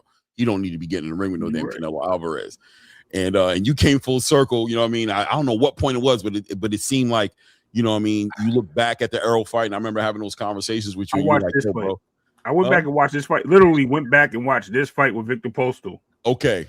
And I was like, yo, this guy's not losing this fight, bro. This guy defied every odd in the world. Like the guy he's supposed to lose to before this was Hank Lundy. Right. Hank Lundy, he mollywopped that kid. Destroyed. But when everybody talk about Victor Postal and Victor Postal was the worst competition for Bud Crawford at the time, according to everybody. Not that day. Yeah, he showed improved. He showed not improved. that day, and it went 12 rounds, and he got dropped twice. You know what I mean? Like, come on, bro. Salute to Terrence Bud Crawford, man. No doubt, man. Angelo, what's good with you, family? How you been, man? How you feeling, man? Hey, listening to you guys, you know, a lot of deep discussion. As always, I know you're trying to keep it under 2 hours. I don't care. I don't even care if it goes over, to be honest with you today. No. I mean, I think it's definitely important that, you know, the conversation being that we should celebrate this person. As you know, Clay, I was pretty emotional about it because I was there. And that's the first fight I'd gotten the chance. I mean, for someone like me who is now 3.5 years out of the trauma of having to been told you got 30 days to live, right?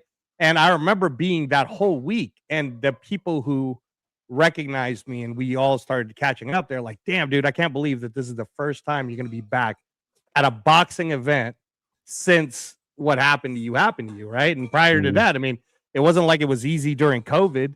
Like nobody was getting a chance to go to boxing events or any of that in COVID. So 70,500 people, the emotions of that particular week. But that night, right? And for this guy to essentially do what we've always wanted to say it, that America does have the best boxers. Unfortunately, we have the problem of the mass media market never showing it, you know, and I say that again, and we could pick all this apart if you guys want to, but if I count how many world champions there actually are, the United States holds a third of them. Right. We hold like over 20 world champions. Right. And it's just that, again, the fact that regular mainstream media doesn't recognize them is sad. Right. At the end of the day, though, here's a guy who he did it the right way. He came up the right way. He no matter what criticism he has gotten throughout his career, he just kept moving on and you know, he always represented the Omaha, or I mean Nebraska, right? Sorry, and always represented his people and really represented the art. Like that's what made me kind of really be a Bud Crawford supporter, right? When people like I you know, I'm listening to you guys and you're talking about fights. What's the fight that solidified it for you? And when did you really, you know, when it was for me, Clay? Mandalay Bay 2013 when he fought Brettis Prescott. That was it for me because I got a chance to have a conversation with him during that time, right? You know my history, Ray and Clay. So, you know, Top Rank was there, Bud was coming up. One of Brettis Prescott's biggest wins was against Amir Khan at the time, but it wasn't like Brettis Prescott sucked. You know, he was fighting people like Mike Alvarado. And at the time, Terrence was still, you know, the skinny, you know, skinnier, certainly, right?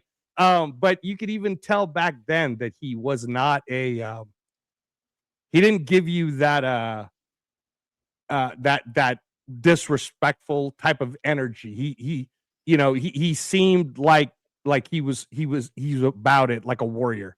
He really was like when you're in front of him. And that was back then, dude. And he was still young. And he still, like you could tell, he respected the craft. He respected the sport. He respected the art. He understood, you know, these are one step at a time for me, but I'm gonna do what I'm gonna do. And yeah, man, from then on, I was like, I was one of the very few people, Clay, believe me, man, Raider Nation was chopping me up when I was saying he was going to destroy Errol Spence. Everybody was like, man, you're so wrong. And, shout out to Errol Spence. Like, you were the man during that. I appreciate that, DeMar James. Thank you, family. But at the end of the day, man, this kid this guy was different. And even the way he retires, he's walking away, like why? I know that there's going to be narratives being spun that says, hey, he'll come back and there'll be theories, but why wouldn't he just walk away? Right? Like Marvin Hagler walked away, right? Other people just walked away. And Terrence Crawford, I think if he walks away now, he will always be in the conversation of Mount Rushmore boxing. He'll always be in the conversation of definitely the top 10, but we may now be talking top 5, right? Right? Earlier, yeah. just because of what just he was to argue. Able to if we want to argue, we can just to be arguing. We could be arguing. Yeah, just to even have a debate about it, right? And history will, my wife was as I'm cooking Ray. I'm cooking a Filipino dish called adobo, just so that right? But my wife asked me. She says, "Do you believe that Terrence Crawford is the type of guy that will be remembered, like how Tommy Hearns was remembered, right? The Motor City Cobra and how?" And I said, absolutely, because Terrence Crawford is the new era. It's kind of like he's at that perfect time of I'm gonna leave, but you could and you and I have had this private conversation before, Clay. What HLD was talking about, how I'm telling you, Bud's been here for a while in Vegas. He's been with Dana for a while. They've been talking for a minute. That's what HL was talking about earlier. We're getting ready to segue into that, as a matter of fact. Yeah. No, but that's why I was saying, like, when he did the video, which is on Terrence Bud Crawford's YouTube. Literally, HL, and I have it right here loaded up. Yeah, when he was doing it, and you see at the end, and he was saying that the fight isn't over, right? I think he's talking about the landscape of boxing. I think he's about to go into it. Before we go into it, let me just bring it up, because I was waiting, I have it literally queued up, I'm saying, the video, what I'm saying? But yeah, man, I mean, this is the other conversation that we can get into, which is going to be, hold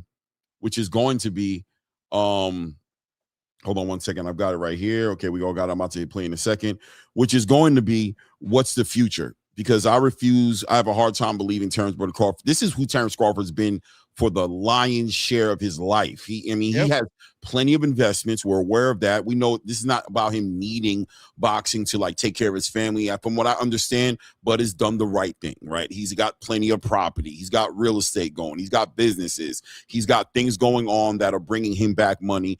But the future and his impact on boxing, this being a chapter in his career,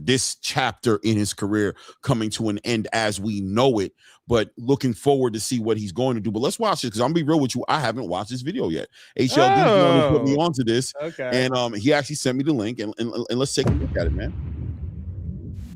Every fighter knows this moment will come. We just never know when. I've spent my whole life chasing something. Not belts, not money, not headlines, but that feeling, the one you get when the world doubts you, but you keep showing up and you keep proving everyone wrong. Unbelievable performance. This sport gave me everything. I fought for my family. I fought for my city. I fought for the kid I used to be, the one who had nothing but a dream and a pair of gloves. And I did it all my way. It cannot be overstated how sensational Terrence Crawford is. I gave this sport every breath I had, every scar, every triumph. Terrence Crawford is the pound-for-pound king. Every ounce of my heart. The fighting pride of Omaha, Nebraska, USA, and Ring Magazine, an undisputed super middleweight champion of the world. And I've made peace with what's next.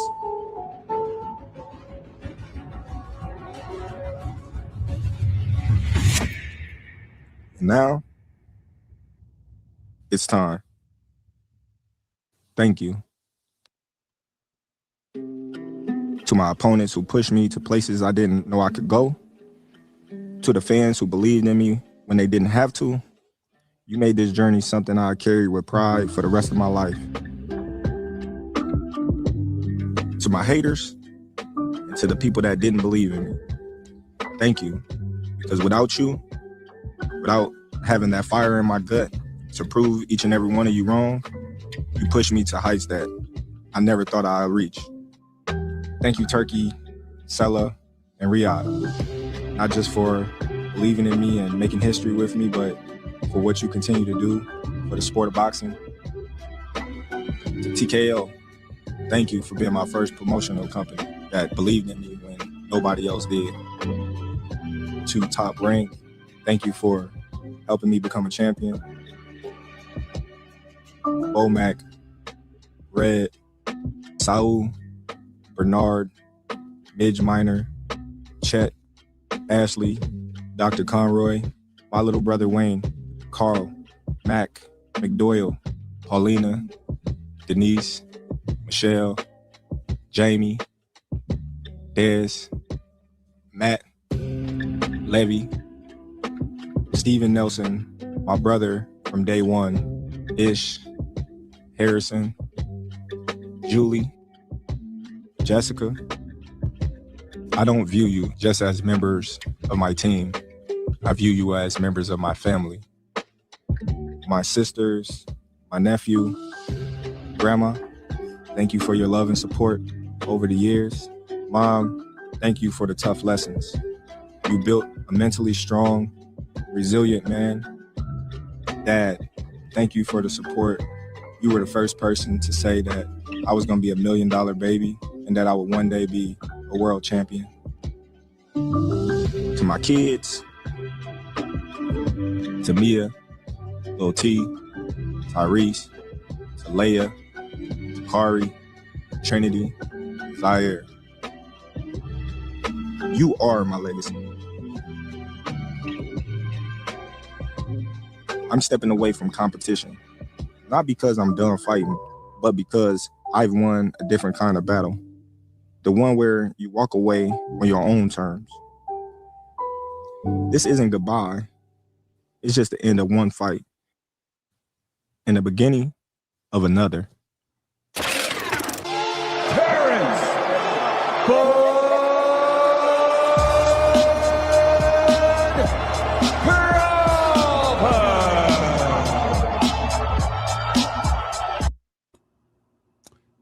Yeah, bro. That wasn't done last week, bro. That wasn't done 2 days ago, man. That's all I'm saying. Yeah, I seen it. I seen it. I seen parts of this. And you, showing it. yeah, you can see. I sent it to you guys too when it first. Yeah, I sent it to you. I sent it to Clay. Oh, I so didn't. you guys are just busy, man. You guys are just busy. But when you're moving around, you ain't got time to stare on your phone. No, I know. But I mean, like again, you could see how it was done. Mm-hmm. It's a real goodbye. That's why when you and I were having the conversation, Clay, privately, I'm like, he's out, bro. Like that's not a I'll come back for money. That's a legacy goodbye. And at the same time, I like the ending.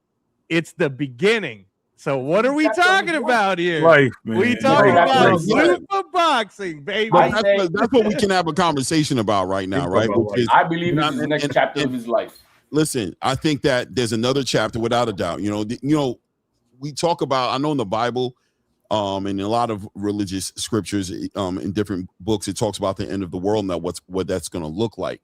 And I always say to people, does that mean that the planet's going to explode, right?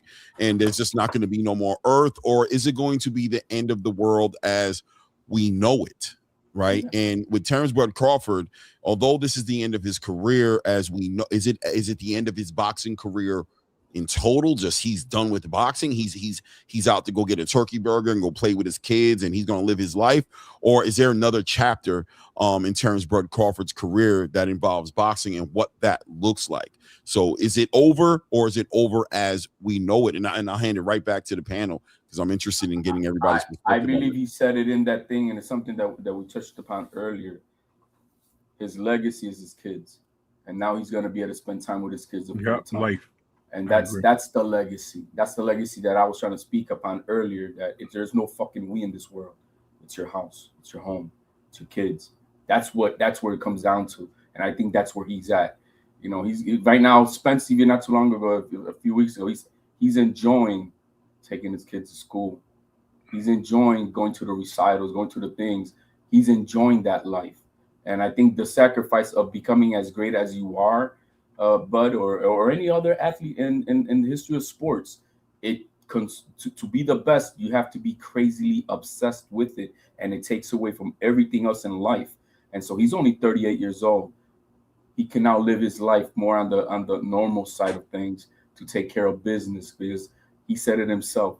His legacy is his kids, and I think that's everyone's legacy. If you don't understand that in life, that is your legacy. When you're on your deathbed, I promise you, when he's on his deathbed, he ain't gonna be thinking, "Damn, man, I wish I was back in that 12th round with Canelo, man." No, man, he's gonna be thinking about, "I want to be with my loved ones, my grandma, my mom, my kids, my wife, whatever."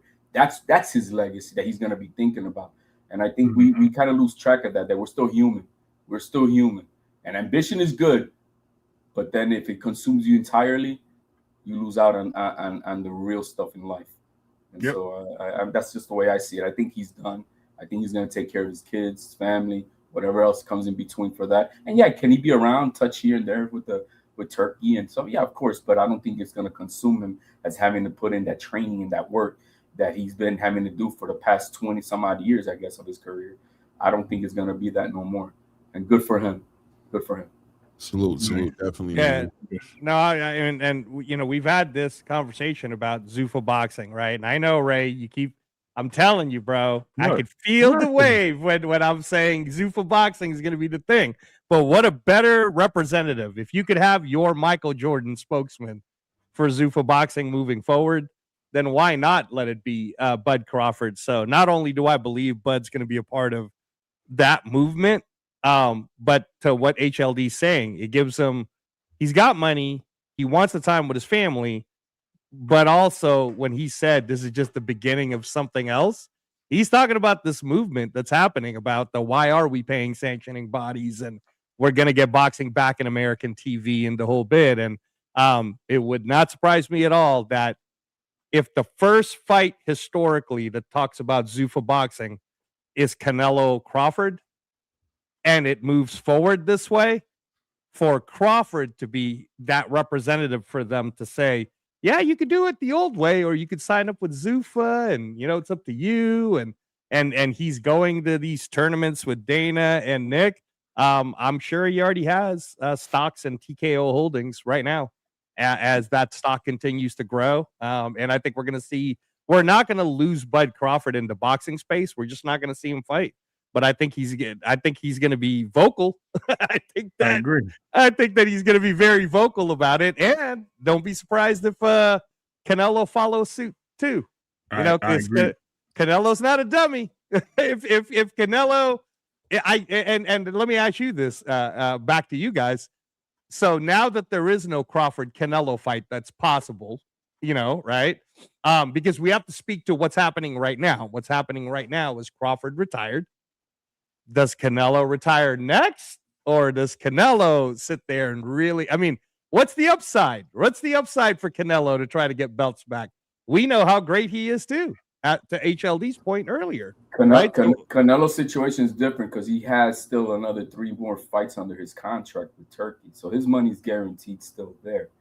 But I did bring up earlier, right? Can we see the, like you kind of mentioned, I mentioned this earlier, Canelo, Bud as the main thing for next year, and a rematch without no belts on the line, and just them two fighting and making that the ring belt could still be there, right? Right. I mean, I could see that happening, right? Because he's still the ring champion, right? So I could see that. I mean, there's that I do see. So, you know, the one thing that I can say about this video that kind of surprised me, because I just heard Tim Bradley speak on it. Tim Bradley and he didn't mention Tim Bradley in this video, but it was Tim Bradley who got him on scene, buying his contract out from Cunningham, because he was a nobody in the gym, and he sparred Crawford, and then he's like, well, who's this guy? Because I was wiping out all these sparring partners, and then after he sparred him for it was supposed to be 6 rounds, he only sparred him 4. And you all saw the little drop in the beginning of that sparring video. But this is Tim Bradley saying, I'm like, who the hell is this guy? And he called Cunningham, bro. And Cunningham thought he was calling him, saying, no, what, I send you another bum, you just cleaned out of here? Like, no, man. Who's this guy? Let me buy him out from you. So it was Tim Bradley who put him at least in the starting of the connection of the mat. And I'm sorry he didn't get, but I'm giving Tim Bradley some of his flowers because he's the one who spotted that talent as what he thought he was, a champion, even after that sparring. Yeah. Yep. Ray, what'd you think about the video? I mean, just on the strength of a father, when you look at all the layers of Terrence Bud Crawford, right? And I think that video in 4 minutes and some change captured a lot of layers to Terrence Bud Crawford, what he does in the ring, outside the ring, all the way to his grandmother, his mother, him dancing with his mother in the ring. I mean, just all the different chapters, and the journey is just such a real journey. Like I said, movie worthy. You know what I mean? Movie worthy journey. As a father of an up and coming athlete, you're trying to train and get him on to where he needs to be. He's a young bull right now. I'm not gonna act like this dude is, this young bull is out there changing the game, but you see things in him, and you're working hard. You're working hard for the big picture. You're one of those guys, right? You're married man doing your thing. What is a video like that? What is a legacy like that? How do you feel about seeing something like that come full circle to where he's at right now? No, this is the greatest part about it. I can't wait till the documentary comes out, because I don't know if you guys noticed that the cameras were following him around this whole time through the Canelo fight, right? Yeah. And on top of that, I can imagine I can imagine that the cameras have always been there following him around. He's bought the rights to some of his fights and things of that nature to be able to showcase himself in the ring and talk about this in a documentary. That's just another level of things. I think Bud, being a businessman, being a great parent to his kids and husband and child to his mom, I think all these things are about to run into his life. It's something that he did, but he did it part-time. And I think his chapter of taking it on full-time is going to be very real. I also think that Bud is a voice. He's a very smart man. He's intelligent. He's shown to be intelligent in the game. And I think what he's going to, whether it be Zuffa, TKO, whoever it may be with Turkey, it's going to move the needle of, I was talking about a commission earlier, or a council. He will be a chairman somewhere in that building to maybe be a fighter scout or whatever the case may be. He's going to have a role, and that role is going to pay him well. He's going to be around. He's going to talk to us again. He's going to give us information. And I definitely think he got the skill set to be a commentator, a play-by-play action guy. But this is where I want to actually give my flowers to him on this whole situation that we just saw, is that Bud did something that a lot of people were skeptical to say. He beat the odds. He sought adversity and overcame every challenge out there, from when his mom paid kids to beat him up, from him getting in the ring with Tim Bradley and showcasing himself, like HLD just said.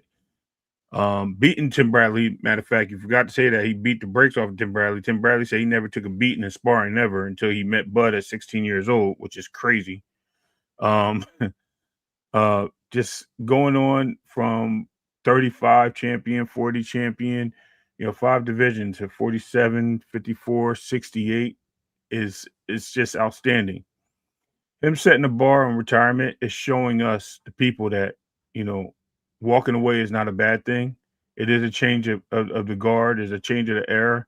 It only enlightens the people that come after him to see going forward what this looks like when you do it right. Right? Again, I talked about that other era prior to him, and it was all about how much money you can get. The belts don't matter, this and that. Yes, the belts don't matter to a degree, but they do matter to all these fighters, because you wouldn't have gotten to that ring if you weren't going to be a champion, to be the best, right? Yes, the money was coming with it. That's part of the game plan. It's a job. But to be the... Oh, diabolical. Oh, he froze. He froze up. You got shook, bro. Well, he'll be back on. He'll be back on in a second. We'll figure it out. Let me go ahead and do this super chat here. Warrior class in the building with the $5. Salute. I appreciate you, family. Thank you, man. Says Bud did it for me fighting undefeated Gamboa. A great fight, man. And Wash Errol Spence, too sweet from the penitentiary. I hate when that happens, by the way. I'm back. I'm sorry. All right, hold on. I don't know why that keeps happening. It says it in the top of the thing, too, that it may be experience high demand delays or whatever and timeouts. So it says in the top at the StreamYard. I know you see. I don't know. Let me just read this last line. Penitentiary movie. Laughed my ass off, talked smack to Charlo, and whooped Canelo. No doubt. Hold on. So let me get this. Buddy did it for me, fighting undefeated Gamboa, 100%. Wash Errol Spence, too sweet from Penitentiary movie, and talk smack to Charlo and whooped Canelo. You know, those are three separate, by the way. I don't know which one was the one for you, but I think that whole entire statement is legitimate, man. He had so many classic moments, just moments. And like I said, those dances in the ring with his mother, just heartwarming. You know what I mean? And you heard the history of how his mother raised him, right? We don't need to get into it. People tried to tear that lady down and say that she was abusing her son, paying to get that boy's ass whooped. And no matter how anybody wants to look at it, let me tell you, you know how you know she did a great job raising her son? That boy was dancing with her after every win in that damn ring, bro. Yep. So call it what you want to call it, however you may want to read it, however you want to look at it. That woman earned, you know what I'm saying? When he had that parade, he looked at his mama, bro, and said, Mama.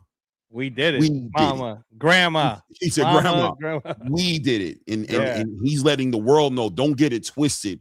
There was a movement behind me, bro. Right. There was support and love behind me. There was accountability behind me. There was a whole entire structure around me to create what you see in here. So you can look at the surface level and admire it, but most of y'all don't want to talk about the pain, the journey, the struggle, the dedication, the commitment. Yeah, bro. Yeah, man. Shout out to his mother, man. And shout out to that whole family, man. I love the way he keeps that family together, bro. I love the way he takes care of his kids. The story, layers to Terrence Bud Crawford that he put on the big stage that we all got to see a little piece of, because we don't know. Right. But the little piece that we've seen overwhelmingly drowns out his peers. Right. In this era. His peers, where's your story? What are you doing that's so special? Where is it? Because when he was up on that stage, he spoke on, I had to change my ways because I realized all these kids in this community were looking at me.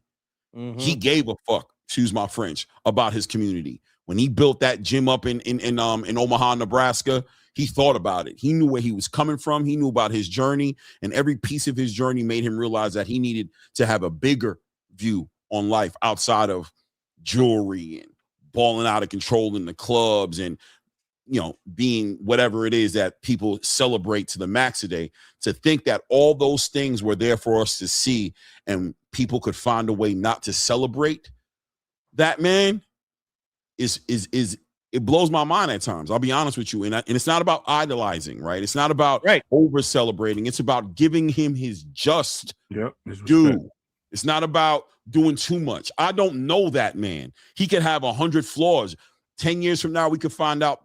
Listen, I've seen it my whole life watching athletes, and listen, things don't always work out, but where they do meet the goals, we should give them their flowers, bro. And this community just showed so many times how deaf, dumb, and blind people could be to find a way to justify the animosity that they had for that dude. But Ray, get at it, man. So I was saying, as he's paving the way for this next generation of fighters, they're seeing what he's doing.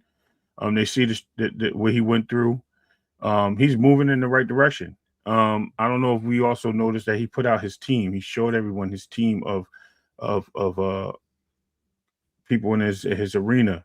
And did you not notice that his team was filled with color? And I hate using that word in the sense of people, but it was America in that room. Yeah. I don't know if that's the best way of me representing that.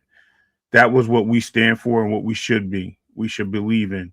and he didn't have not one ill thing about anybody's race, culture, denomination, or anything. He stood together with them and gave them all their flowers. And he took a picture with them and showed you, listen, we're diverse here. You know what I mean? And there's no divide because we are all one and we did this together.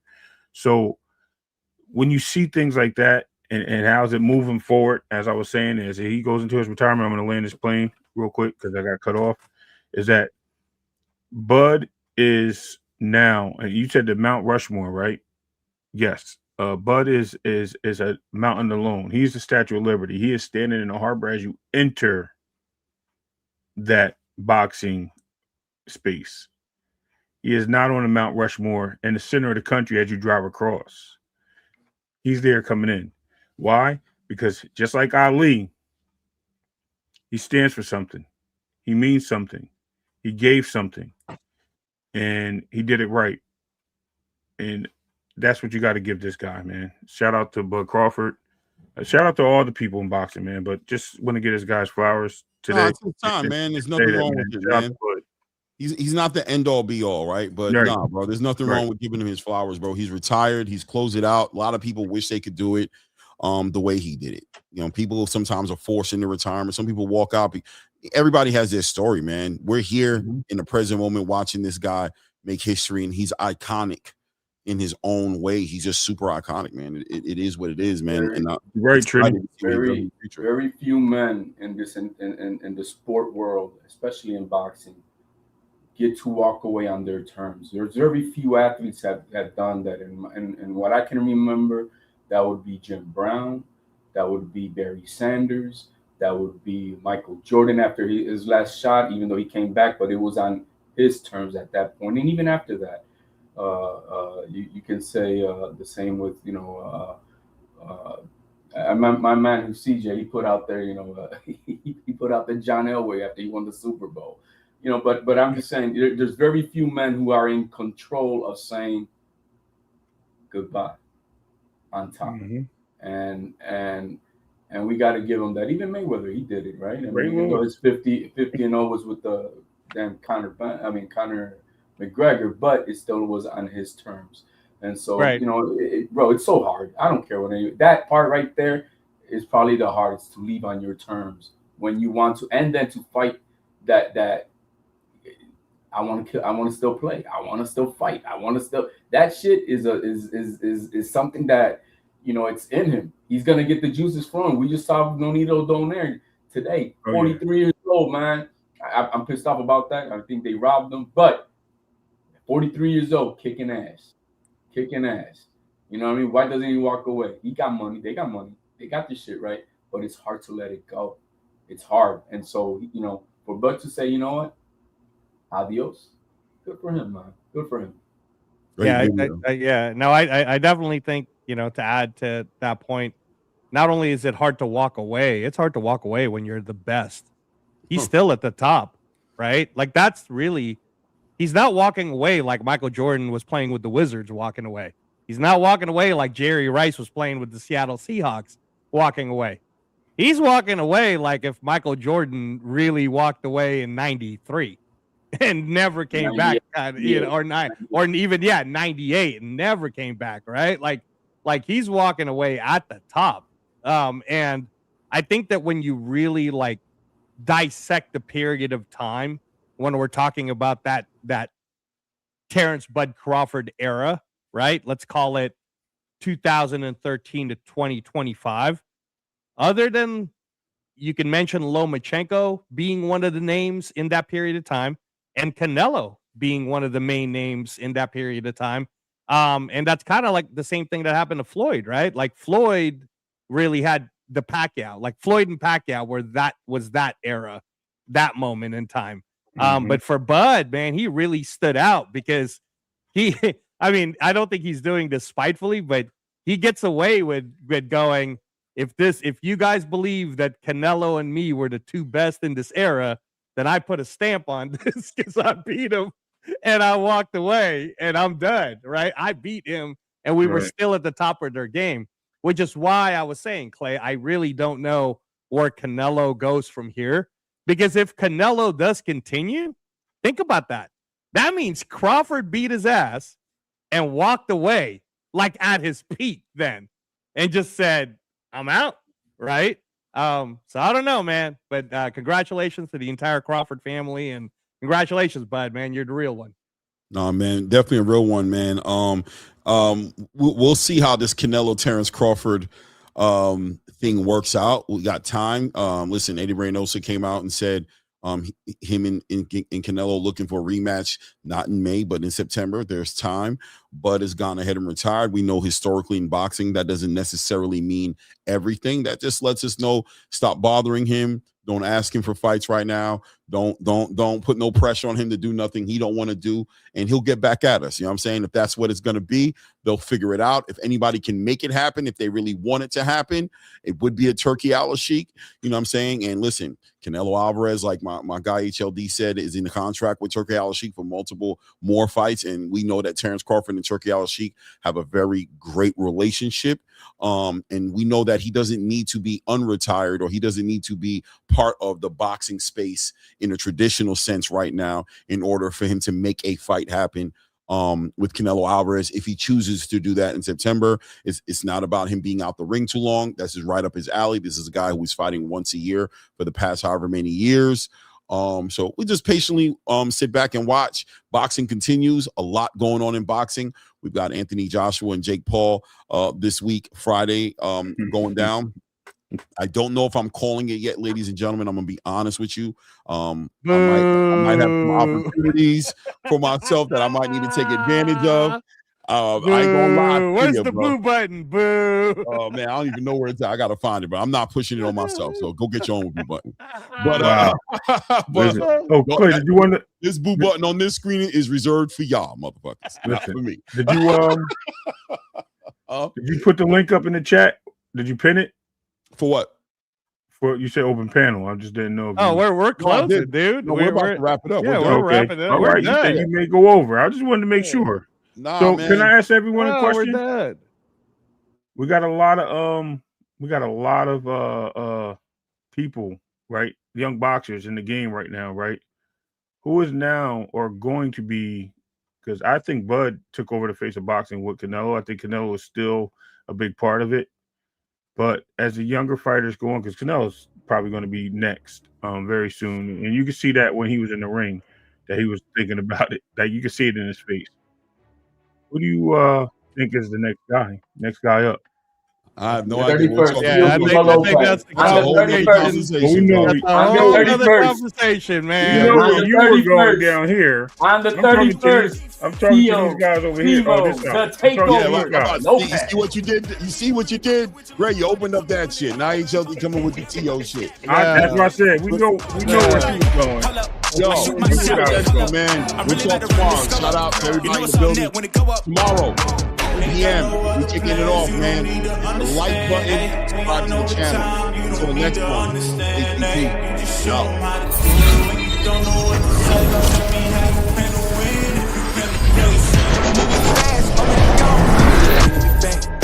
Try to double cross me, dog. Just let me relax. Stop assuming what we doing.